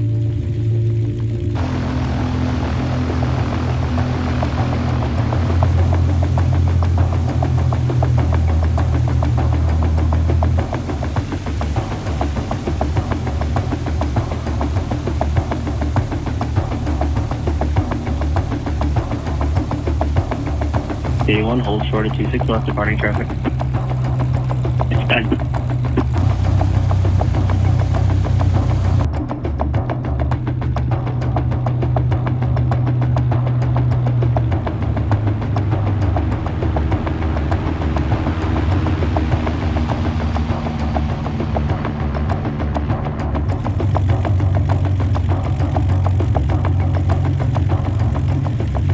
681, possible pilot deviation. Advising you're ready to contact phone number. What can we learn from this event? Let's take a look at what happened. The controller gave instructions for the Beechcraft to taxi to parking via taxiway Mike Lima and hold short of runway 26 left. The pilot read back the taxi clearances correctly. However, the controller later observed the Beechcraft was approaching the hold short line for runway 26 left, yet it was not slowing down. Meanwhile, the Cessna 172 was inbound to perform a stop and go at runway 26 left. The controller quickly repeated the instruction for the Beechcraft to hold short of runway 26 left for departing traffic. The Cessna overflew the Beechcraft by an estimated 50 to 100 feet. During the long taxi, the pilot was speaking with another occupant. This non-essential communication distracted the pilot from his priority task of navigating safely along the taxiway. All right, and we're back here. And before we dive into discussion number 3 with our panel, we want to go back to the answer for our quiz earlier. And the answer is B. Both shapes depict a ground movement hotspot on the airport diagram. And I know everybody was listening intently to Christine in the last panel, and she explained the reason for the symbology, so hopefully everybody got the right answer. With that said, we're going to transition to panel 3, and the focus of our next panel is the danger of rust and inattention. Our panelists that we have with us today are Carl Grundman. Carl is an instrument-rated commercial pilot who flies his Cessna C210 in support of our From the Flight Deck video series, and is also a retired air traffic controller. Carl, welcome. Thank you. Appreciate it. Michael Wiles is with us. Michael is the business news editor for Flying Magazine. He holds a master's degree in logistics and supply chain management and a bachelor's degree in aeronautical science, both from Embry-Riddle Aeronautical University. Previously, he worked at the university's flight department as a flight check airman, assistant training manager, and quality assurance mentor. He holds MEI, CFI, and CFII ratings. Michael, welcome. Thanks for having me, Jamal. Next with us on panel 3, we have Jason Miller. Jason is a CFII with more than 20 years of aviation experience and nearly 10,000 hours of instruction given. He is a member of the FAA safety team, an instructor for AOPA's Air Safety Institute, and has been named by the FAA as the Western Regional CFI of the Year. He also runs an enormously popular aviation YouTube channel called The Finer Points, and a podcast and website covering aviation safety. Jason, glad to have you with us. Thanks for having me. It's a pleasure to be here. And also we have Matt Porter. Matt is an FAA manager in the General Aviation and Commercial Division of our Flight Standards Office. He serves as the runway safety focal point for flight standards and is also a current general aviation pilot and flight instructor. Matt, good to have you. Thank you, Jamal. So as we get rolling here, Carl, I'm going to start with you because some pilots don't necessarily fly often during the winter, or they fly very little, especially during the pandemic, things like that. And they might be rusty as they fly more during the spring and summer and try and kind of get the dust off and the rust off. What tips can you offer for pilots who have spent some time away from the cockpit and are looking to get back up in the air? Thanks, Jamal. Two quick things. First, Christine, thank you. And second of all, I find it interesting that the oldest pilot on here is talking about rusty pilots. But anyway, I have a real quick story. I got my pilot's license in 1975. I flew for a couple of years until I had to make a career choice. It was either continue with my flying career or become an air traffic controller, which was what I had done in the military. And I thought it was a better air traffic controller than a pilot. And for 30 years, I didn't fly an airplane. I never got in one. I was a controller at Los Angeles, TRACON approach control, and several other places around the country. Stayed in the aviation business back there. In 30 years after not flying, without 30 years of flying, I decided to get back into it, and I blame or comment on my wife and daughter. They got me started again. But there were a couple things I needed to do, and people don't need to do these quite as rigorously as I had to do, because you figure 30 years of not flying in an airplane. But the first couple of things I needed to do was to bring myself back up to speed with the FAA and the air traffic procedures and policies and things like that. I understand airspace. Remember, when I was flying at first, TCAs became Class Bravo, and different airspaces changed different names. But once I got through that, it was time to start talking about my airplane again and what was happening with my airplane and the airplane performance. Silly things like weight and balance, things that are important that you thought you knew and you learned when you were first learning and you're first flying, but you forget about as time goes by. And then where's my airplane's happy space? Where does it fly best? Normally aspirated engines like between 7,000 and 9,000 feet, go higher for less gas and faster maybe, but you needed to know what you wanted, what the airplane could and would do. When I finally got with my instructor and started flying, he did something very interesting with me. He said, what is your favorite maneuver to do? And what is your least favorite? Well, my favorite was, I kind of like slow flight. But he said, what's your least favorite? I said, I hate accelerated stalls. So I knew right then and there he was going to start me with accelerated stalls. And no, he didn't. He started with slow flight, and we worked gradually up, and we got back to where I was comfortable flying the airplane, making it do what I wanted it to do, understanding how it was going to react. That's how that's kind of the three-step process I used to get back into flying. But now, and obviously somebody who hasn't flown for 6 months doesn't need to go quite through that rigorous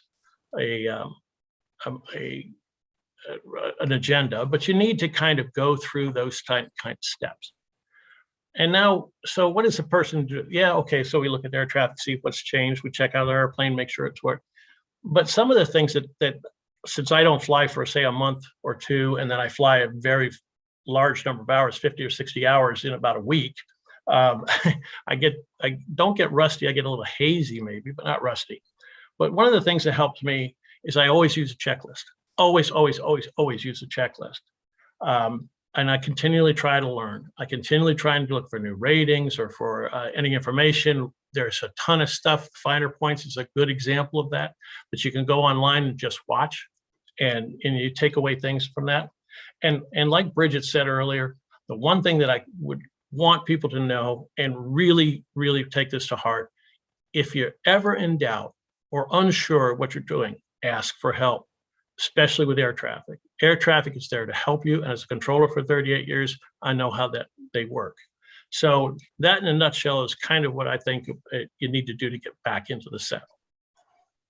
Thank you for that, Carl. And those are all great points. I mean, one of the most bizarre things about rust is how insidious its accumulation is, figuratively speaking. You know, you want to be an active pilot and you want to get up there as much as you can, but you know, life is a real thing and you're taking care of your family and you're going to work and you're taking care of things. And next thing you know, it's been 3 weeks or 4 weeks since you've flown. So everything that you said really resonates in terms of keeping yourself sharp, adhering to the checklist, not letting yourself forget things because the checklist is walking down that path. Those are all great points.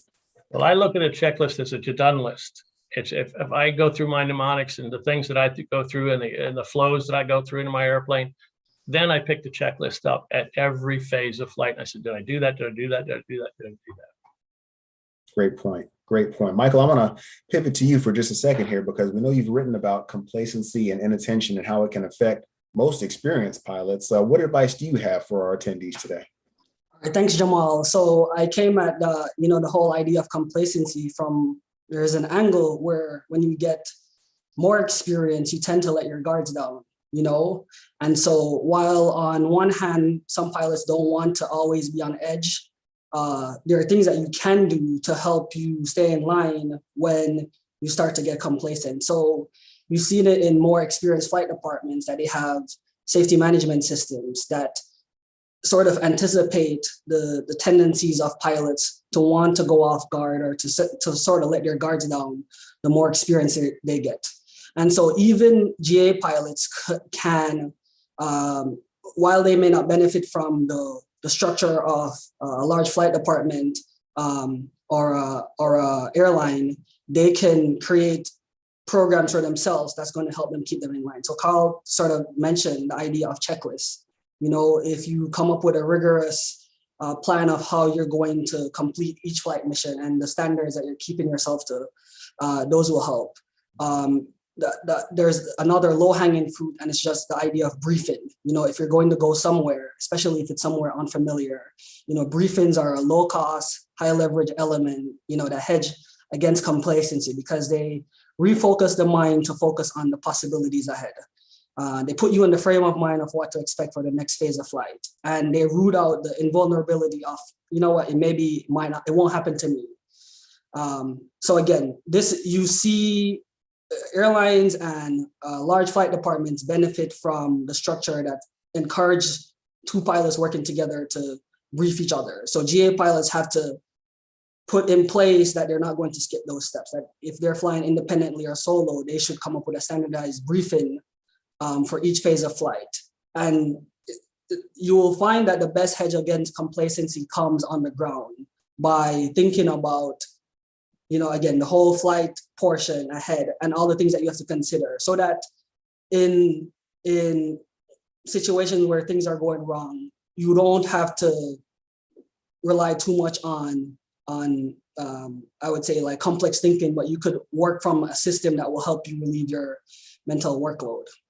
So I would say those are some of the things that pilots can do: safety management system for themselves, briefing, and as Carl said, checklists.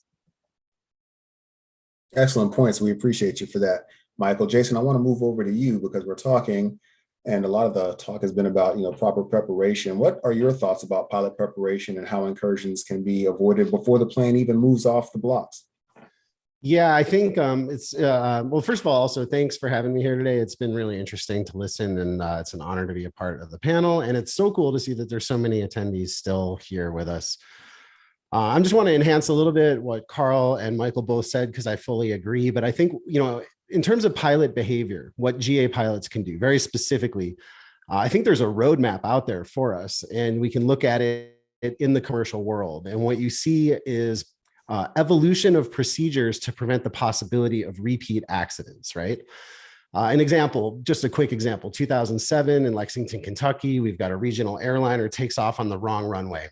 And there's all these great ideas we've heard in the last hour and a half about different technologies to make hotspots more visible, or automated co-pilots or whatever. But from a pilot perspective, what the commercial operators do is they change their procedures based on those events so that they never happen again. And an example might be, now the procedure for that airline is when the airliner lines up with a runway, one pilot has to verify the runway heading against the compass, the other pilot has to cross-check that. So it's a procedure put in place to prevent the possibility of that 2007 accident from happening again, and the procedure is made redundant.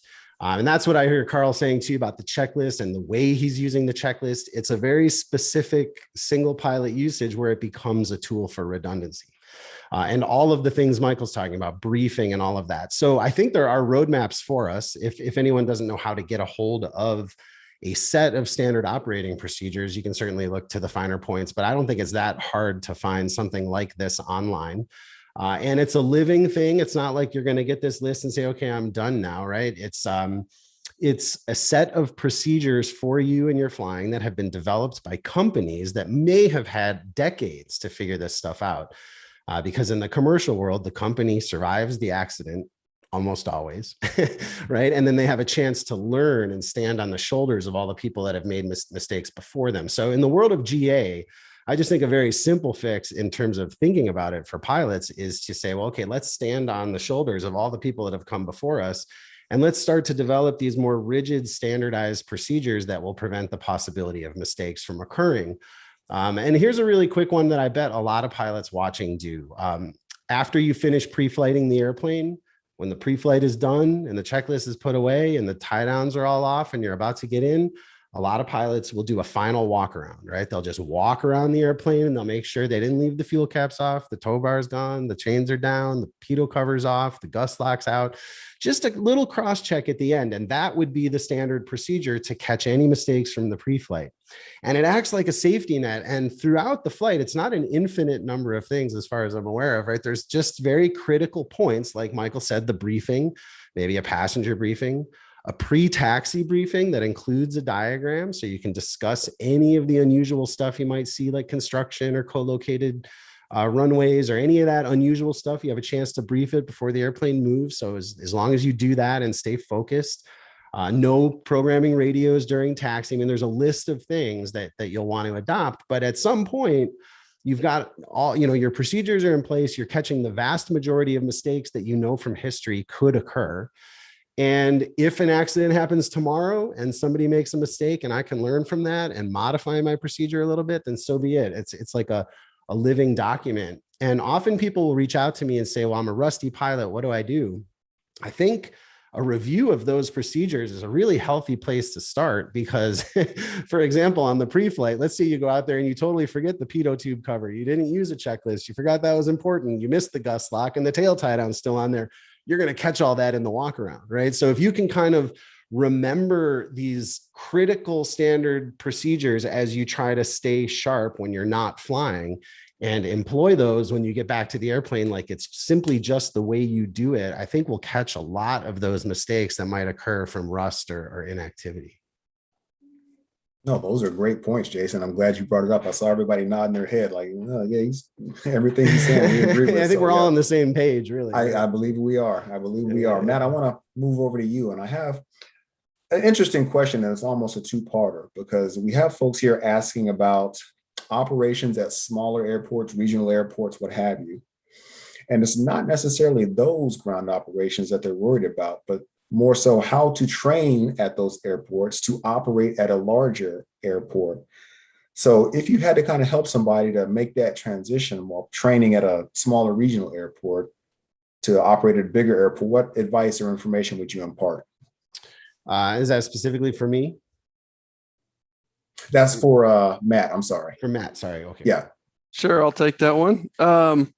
So, when we talk about surface safety, I think one thing that is important is to realize that surface safety applies to not only towered airports, but also to non-towered airports. So a lot of folks will start out training. They'll start out at one or the other, and they'll spend a majority of their time at one of those airports. So in the scenario you brought, I think is very common in the general aviation community, is you're starting at a smaller airport and you're used to the non-towered airport procedures, the traffic pattern and communication, and then you need to transition to the towered airport. So I think that just highlights that it's important for us as pilots to as we continue in our career and in our flight training, we need to know the procedures and expectations at both, towered airports and non-towered airports. Another important point is that towered airports often become non-towered airports for various reasons, right? So when you're operating at a non-towered airport, one other thing that I want to emphasize relative to surface safety is an IFR clearance cleared for release is not the same as a clearance to take off at a non-towered airport. So if you're used to flying at a non-towered airport and you're going into a busier airport with a control tower, there are different procedures there, but also realize that while you're at that non-towered airport, you still need to monitor the control common traffic advisory frequency, broadcast your intentions on the CTAF, follow the right of rules, and see and avoid still applies.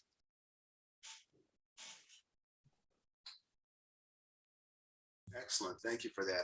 And I want to go back to the group at large, because every aviator has stories, both good and bad. So when we talk about rust or complacency, not being prepared, things like that, does anybody want to share a story about your experience with these issues that may help somebody so that they don't experience that, or experience when they're about to experience that?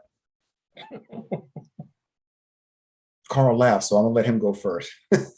I don't have anything specific, but I mean, there's so many times when you're, and I do a lot of long cross-country flights.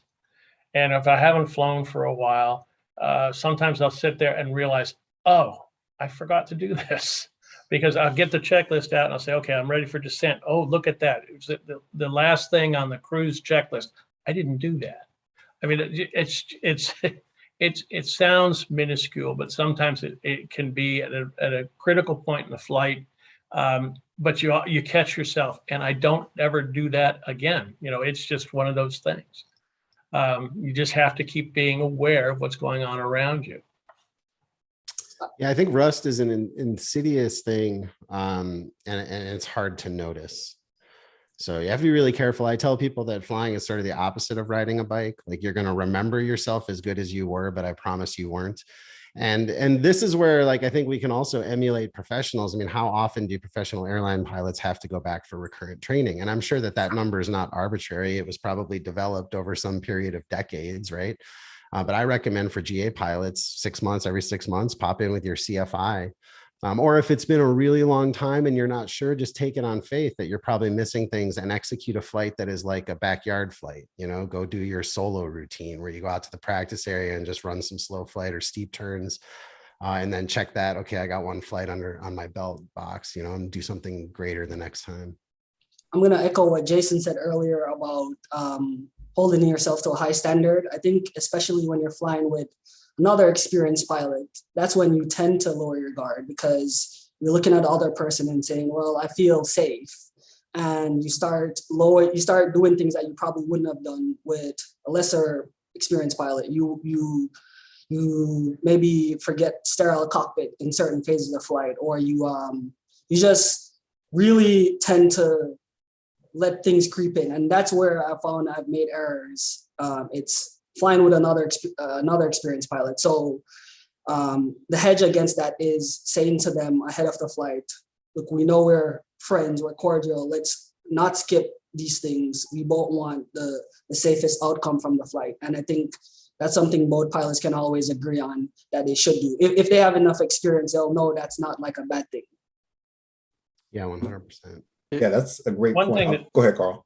Well, the one thing I was going to say was, and I'm trying to do this now as I get older, is to continuously learn, because that keeps you sharp, keeps your mental juices flowing, and you can always take and you can put it back, apply it back to your day-to-day flying. I flew in a Honda jet for a while and really enjoyed that experience. And now I'm flying in a tail dragger and going to get my tail wheel endorsement. Yeah. So, I mean, the variety of things you can do, and go online and look at the things online. There are different programs, there are different products that you can use to keep your mental, your sharpness, to keep the sharpness and the attitude you have to be a safe pilot. Great points. Matt, I think I saw you. Sure. Yeah. One thing I would add is, whether you're a pilot or a flight instructor, a lot of people have brought up the flight review and proficiency flying. So, we're talking about surface safety today. So one thing you can do is either insist that the instructor covers, or if you're the instructor, make sure that you cover airport operations and surface safety when you're doing that proficiency flying. So include flights to both non-towered and to towered airports. Yeah, and if I could also just quickly add, Jamal, that I also think it's important to sort of calibrate the difficulty level here, because when the pressures are correct, like when you have the right external pressures on you, it's extremely difficult to hold yourself accountable in a relatively unregulated environment like Part 91. It's very difficult to hold yourself accountable to these procedures that we're talking about, these briefings or the checklist usage or whatever anybody's bringing up. It's extremely difficult. And I think if you're a pilot out there and you really want to take this on and you think, okay, I'm going to sit down in my den tonight and I'm going to write out a list of SOPs, standard operating procedures, or I'm going to borrow them online from somewhere. The real challenge for you is to adhere to those procedures, to take Michael's advice when you can see the storm clouds coming and if you just quickly get through that briefing and add power, you'll get out of there before the rain hits, to hold yourself in that moment and stick with those procedures. Because in the commercial world where this stuff is incredibly effective, it's your job. I mean, so you are motivated to stick to those procedures, but in GA, or anybody who's ever owned a motorcycle, you kind of just tell yourself, I'm only going to do this once, and you get there in 10 minutes, So consider how difficult it is to hold yourself accountable. That's the real challenge. I got a great question that just came in, and it has to do with checklists, because we were just talking about it. Now, Carl, you started with it and everybody's kind of leaned on it. So the question is, what is the perspective that pilots make their own checklists versus using the standard published version? all with the understanding that the POH is the minimum requirement. Who'd like to take a stab at jumping on that answer? Well, obviously I have my own, I have a checklist, a commercially available checklist for Cessna 210. I have that in my airplane, but I've also added things to it. I've added things like, and this may sound a little silly, pair my iPad with my ADS-B transponder, little things like that, and I add them and subtract them. It's easy to do. It's not just that thing. Like I said, that's a to-do list or a to-done list. And there are other things you can add easily. And I would suggest you do as you go through, specifically geared at your airplane and what it requires. And the panel is open. Anybody else like to add on what Carl said? I agree completely with Carl. Yeah. And often in my world where I'm a CFI jumping from one airplane to another, I don't know what checklist is there. Sometimes it's a checkmate list. Sometimes it's the POH. Typically as a default, if I don't know, I'll just grab the POH, but I want my procedures and my stuff to be sort of bigger than whatever's in the POH. That's, like you said, Jamal, a minimum. So I totally agree with Carl. I'd be happy to write stuff in there that's extra and whatnot. Yeah, they're both spot on. I think as they both said, Jason and Carl said, the manufacturer's checklist kind of give you the minimum, but when you're thinking about the hedges that you're trying to add for yourself, you also need to be writing in your own thing, because if you may be a forgetful person for certain phases of flight. So you need to write certain things on that's going to help you make the right decision when you get to those parts. I mean, maybe a more controversial take on it is sometimes I think there are things that you could do without. I call it white noise, and everyone obviously has to review their own POH. But my favorite example is the first thing on a climb checklist is airspeed and a range, right? Like, so I always tell my students, if you don't know what airspeed you should be flying on climb, we have much bigger problems. Like, you're not going to get that off that piece of paper. And so what ends up happening, I find, for pilots, is they'll look at these lists. It says, okay, airspeed 95, okay, flight plan open, I'll call the FSS. And it's kind of white noise to their brain. It's nothing that they're going to miss, B, that's relevant to the safety of the flight. I mean, the airspeed is, of course, but I don't think they're getting it off that list. And my point is, if you feel like you can streamline that to the really important stuff, maybe don't get rid of it, maybe put it in parentheses or whatever you have to do to declutter it. But the stuff that matters there, power set properly, fuel set properly, the fuel pumps are on, the mixture set properly, cowl flaps are open. I mean, these are the things that are going to directly apply to the safety of that configuration. And just to add to that too, I also I've encouraged students to look at the big picture. What is the checklist trying to get you to do ultimately? And if you aren't familiar with the airplane, you may take a long time to work your way through the checklist. But if you are familiar ahead, you may get to the meat of the matter and make the most important decision earlier, especially as you're trying to navigate, depending on the emergency or the urgency of the situation. So you really need to be familiar with what is the whole goal of this checklist that they're suggesting for me to do, and sometimes move things around to get the best outcome. Yeah, great point. Matt, last question is for you before we wrap this panel up, and it has to do with simulators. And the actual question is, how do you feel about using flight simulators to keep your muscle memory active, even if you're not out in the system logging hours? What would you say to that question? Great question. The use of simulators is something that is encouraged, and you can get credit for the use of a simulator for a additional certificate or rating.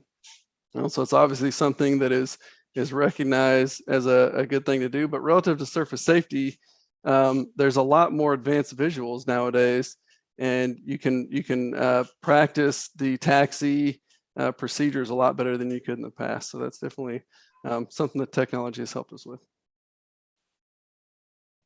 That's a great point. I thank you for answering that question. With that being said, we're going to go ahead and wrap up panel 3's discussion.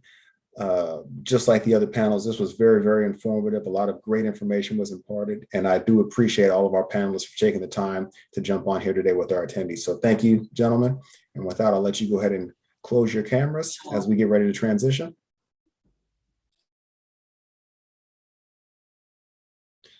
So what we're going to do now, before we get to our final panel discussion of the afternoon, is we have another quick quiz question for you.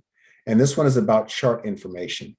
So we have here a chart, and the question says, at the Salisbury Regional Airport in Maryland, according to this chart, what frequency should pilots use during the hours when the control tower is closed?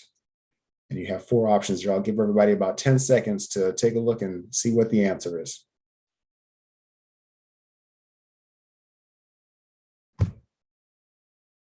And so we have the answer circled there. What does everybody think about that? I'm looking at the comment section here, the Q&A.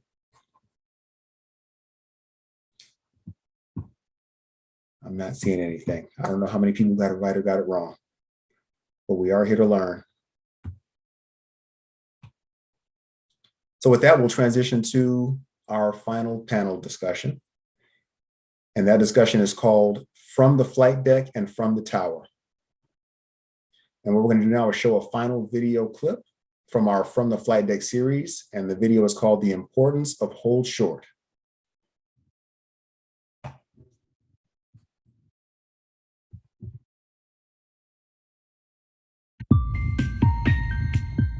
Pilots are instructed to taxi to a runway or a specific spot on the airport. They may have been instructed to hold short of a runway, but they cross it anyway. There are many incidents where pilots have failed to hold short of a runway after receiving, and in some cases, after correctly reading back hold short instructions from the tower. Active or not, a specific clearance is required to cross any runway. A clearance to taxi to a runway is not a clearance to taxi onto that runway. Quebec Major Ground, runway 34, taxi via Alpha. Runway 34 via Alpha for Centurion 39 Quebec. Pilots have also crossed hold short lines and held short of the white runway edge markings. While the aircraft may not be on the runway itself, it is within the runway safety area intended to protect aircraft taking off or landing on that runway. Pilots are issued a clearance to taxi to a runway and sometimes do not understand that this clearance does not authorize them to cross any other runway they may encounter on the way to the assigned runway. When the tower issues you a taxi clearance to your runway, they will first state the runway assignment followed by the detailed taxi route. Listen carefully for any runway hold short instructions as well. Downtown ground, runway 1, taxi via Lima, Delta, Foxtrot Alpha, hold short of runway 3. Read back all hold short instructions too, with your call sign. If you omit this, the tower will ask you for the runway hold short readback. Via Lima, Delta, Foxtrot, Alpha will hold short of runway 3, Centurion 4639 in Quebec.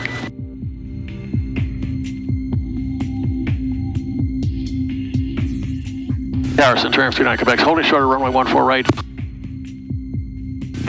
39 Quebec, Boeing Tower, roger. Remember, the word roger is not a clearance.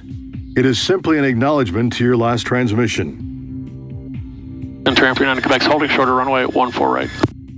All right, 516, runway 14 right, full length, line up and wait. I wait 14 right, full length, tower 516.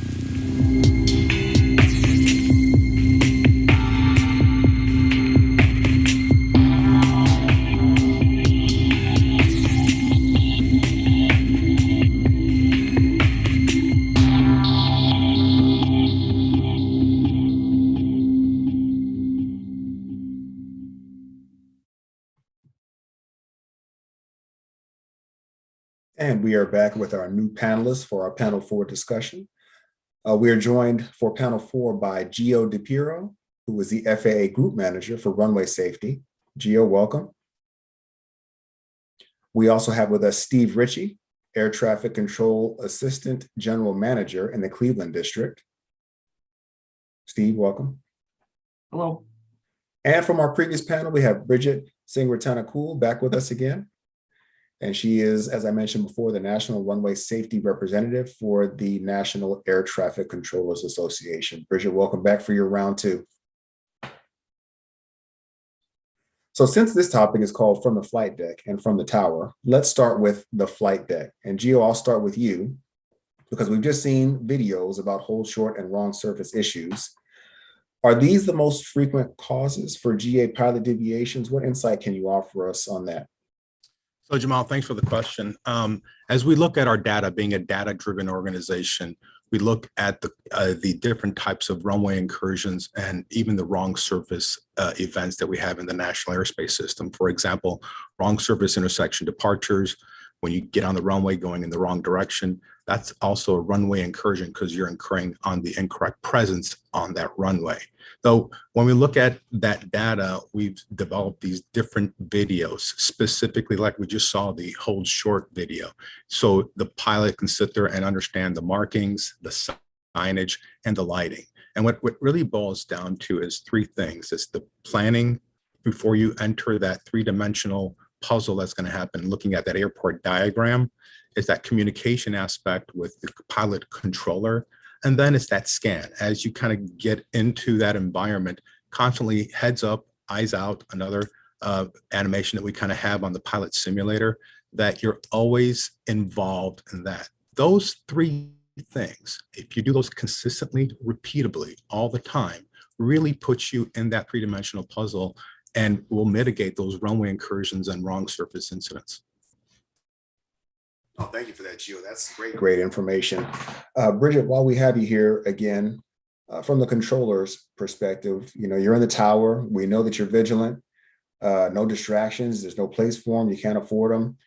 Can you explain to our attendees the type of pre-shift planning that takes place to help you eliminate those distractions?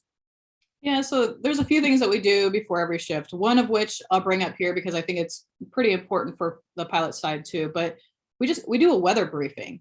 So that weather briefing allows us to, kind of mentally plan for the day. So you guys would be planning for your flight. I'm going to try to plan for, okay, maybe around 2:00, we might be getting some thunderstorms, right?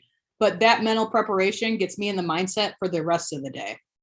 In terms of eliminating distractions in particular, NACA and the FAA did a great job. We're proactive in terms of this campaign that we called Turn Off, Tune In. So turn off, tune in. This, let me pull it up. This right here, you can't be on it in the operation, okay? So removing that phone is huge in terms of removing the distraction itself.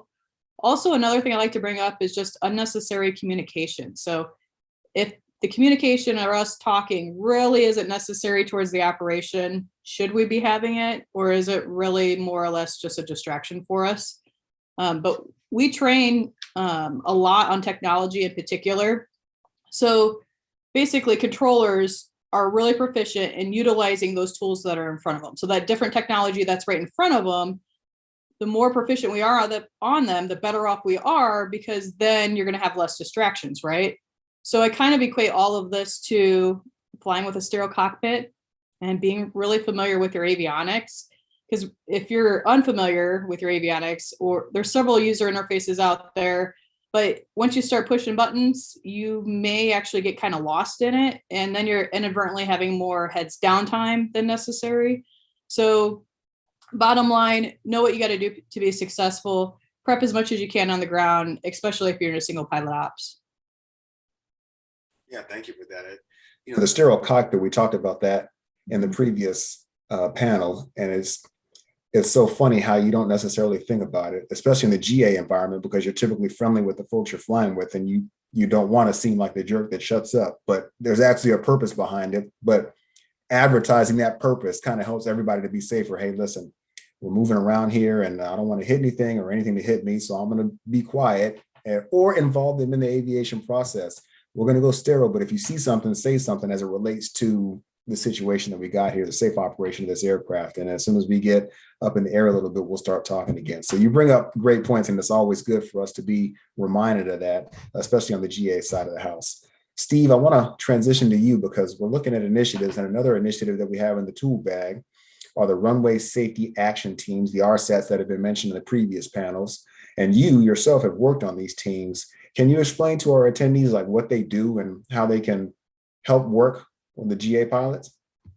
Yeah, sure, Jamal. So these runway safety action teams, they're teams that meet at least once a year, and they're an important component of our ongoing efforts to improve the safety at any of our given airports. The runway safety action team is comprised of individuals and organizations that are actively involved in air traffic operations and movement of aircraft.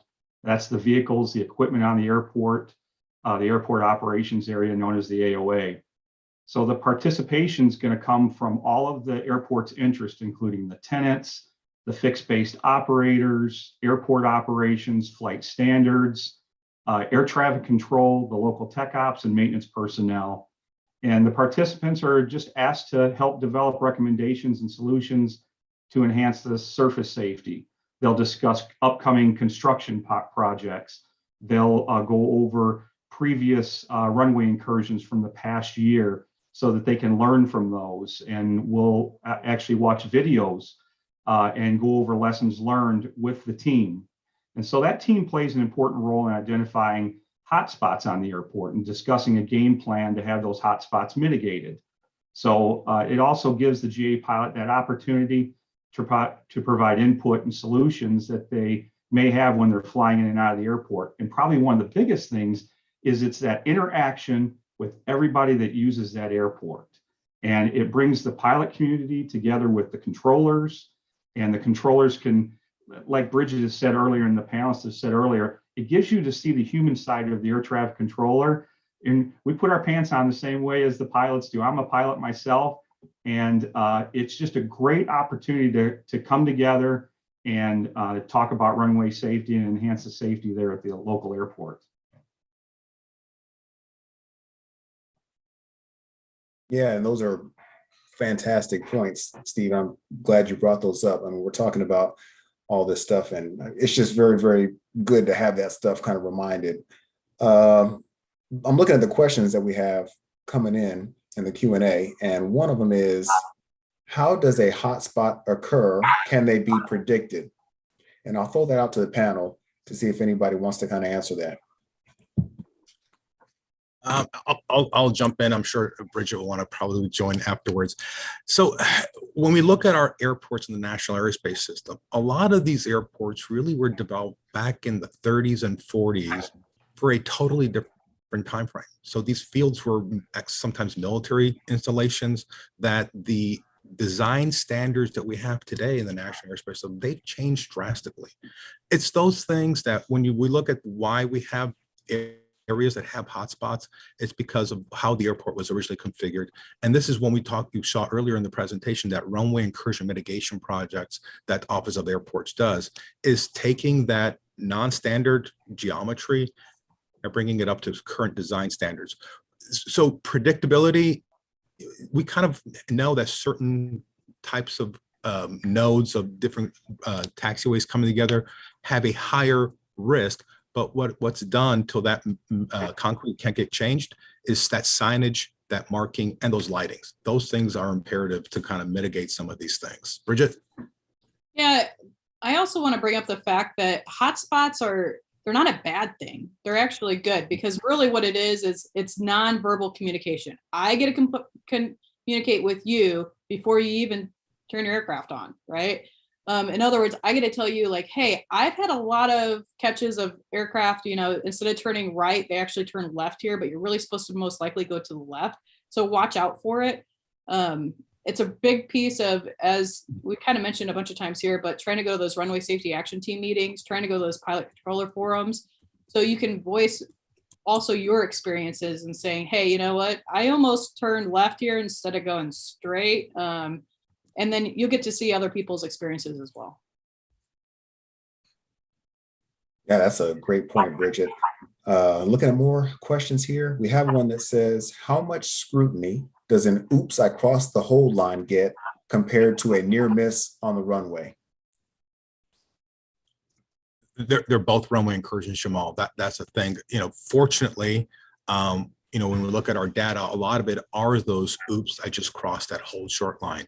And that's good, because the risk of collision is a lot less than when they get crossed that hold line and they're at that runway edge and you have a conflicting aircraft like you've seen in some of the animations and that we have that lead to those higher risk runway incursions. So but yeah, they're just as severe, and we look at them in the same light as to how can we sit there and possibly at that intersection increase that visibility of the signage and marking so someone doesn't have that oops.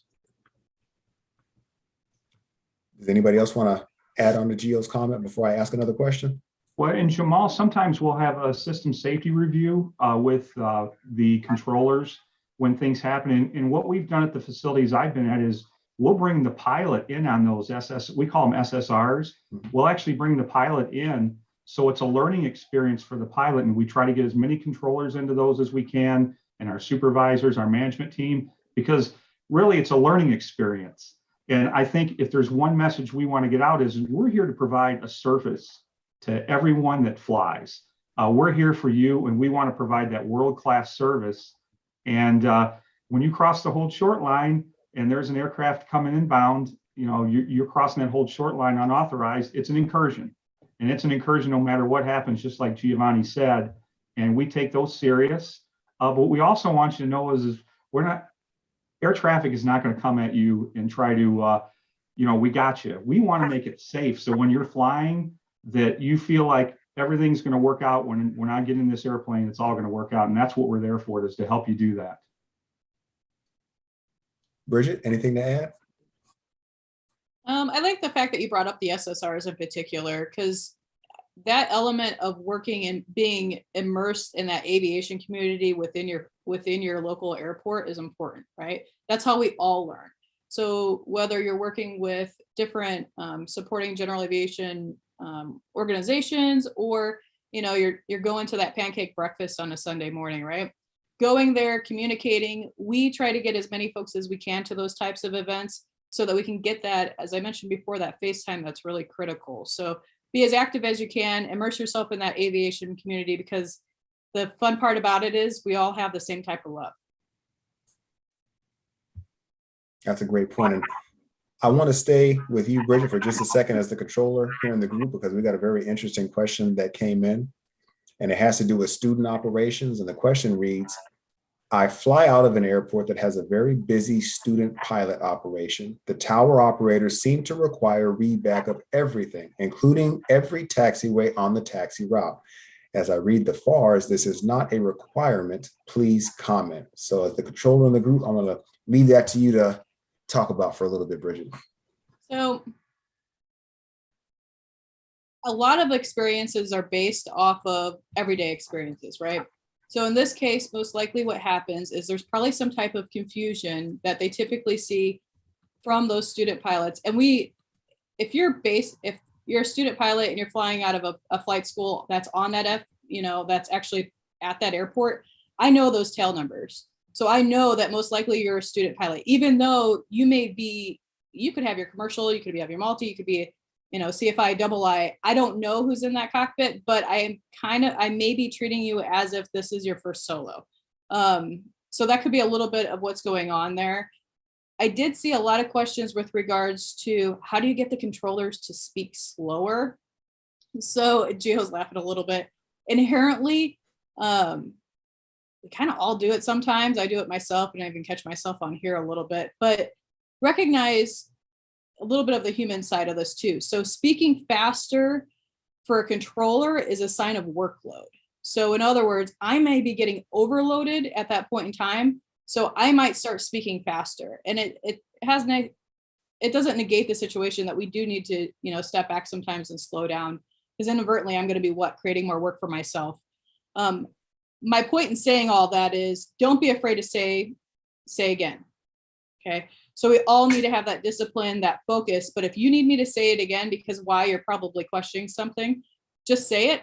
And as well as, hey, if you don't catch it that time, say again, hey, it's my first time here. I need a little bit of progressive. That's okay. No, that's a great point. I go visit family up north, so I cut through New York and Boston's airspace. It's just all one long word. So going in that they're busy. This is some of the busiest, the Northeast corridor, some of the busiest airspace in the world. So to Bridget's point, preparing yourself ahead of time that it's going to come at you fast based on where you're operating is actually a pretty good kind of mindset tool, a preparatory tool. You know that the communications are going to speed up. You know that they have a lot of traffic that they're working. So expect to hear things quickly and prepare yourself so that you're kind of okay with knowing that it's going to come fast because you're prepared enough to hear it. So those are all great points. I have one more question for the group, because we were talking about mistakes and what should normally happen when you make a mistake. And a question is, if I do make a mistake, do I need to contact the tower right away? So I'll start with you, Gio, and then we'll go Steve and finish with Bridget. Well, I guess the mistake depends on what it is you're talking about. Did you enter the movement area without authorization?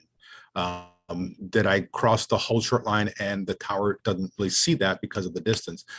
Yes. I mean, it gives us an awareness of what do we need to focus on, because it could be, like we say, that signage, those markings, the paint on the surface is faded, and that needs to be improved. So yes, if you make the mistake, definitely let us know.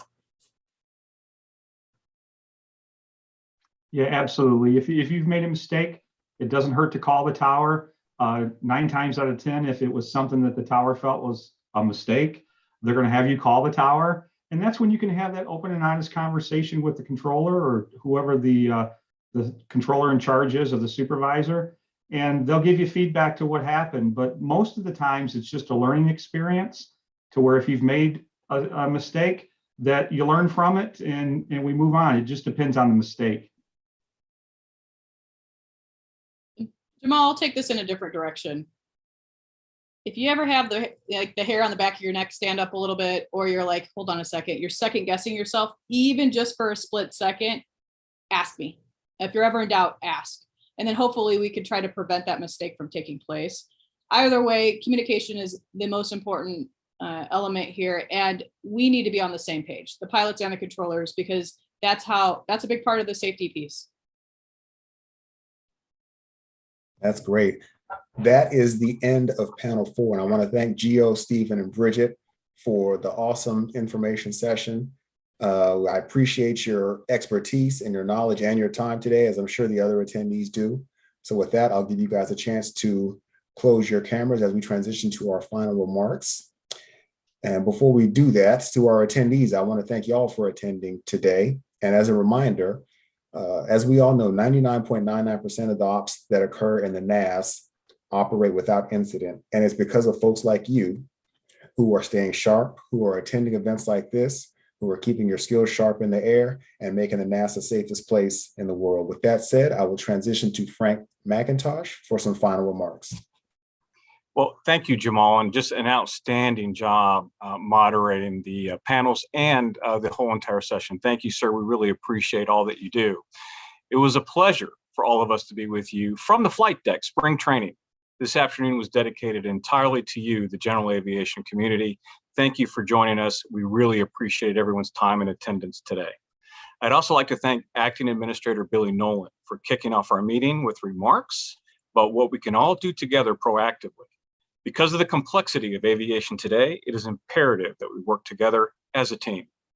Acting COO of the Air Traffic Organization, Mr. Tim Morrell, stressed the importance of adequate pre-flight planning, reviewing all hotspots, and understanding the unique characteristics of each airport. He also discussed that the number of pilot deviations are currently up 17% in the first half of fiscal year 2022. That from the same time period in 2021. Roughly, that's 9 out of 10 pilot deviations that are GA pilot related, which is what brought us all here today, especially given the increase in GA traffic since the pre-COVID baseline that we discussed earlier. You also heard from Winsome Lenford, the FAA's Deputy Associate Administrator for Airports, about safety initiatives, such as the immense investment in airport infrastructure, improved airfield design standards, and runway incursion mitigations, all of which will benefit the general aviation pilot community.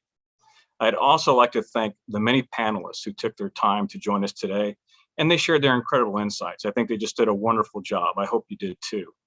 The FAA is here for you before your flight, during your flight, and after your flight. Remember, whenever in doubt, reach out to air traffic control, just as Bridget mentioned on the last panel. On behalf of all of us, we appreciate your participation and urge you to engage through pre-planning as a key to avoiding surface safety problems.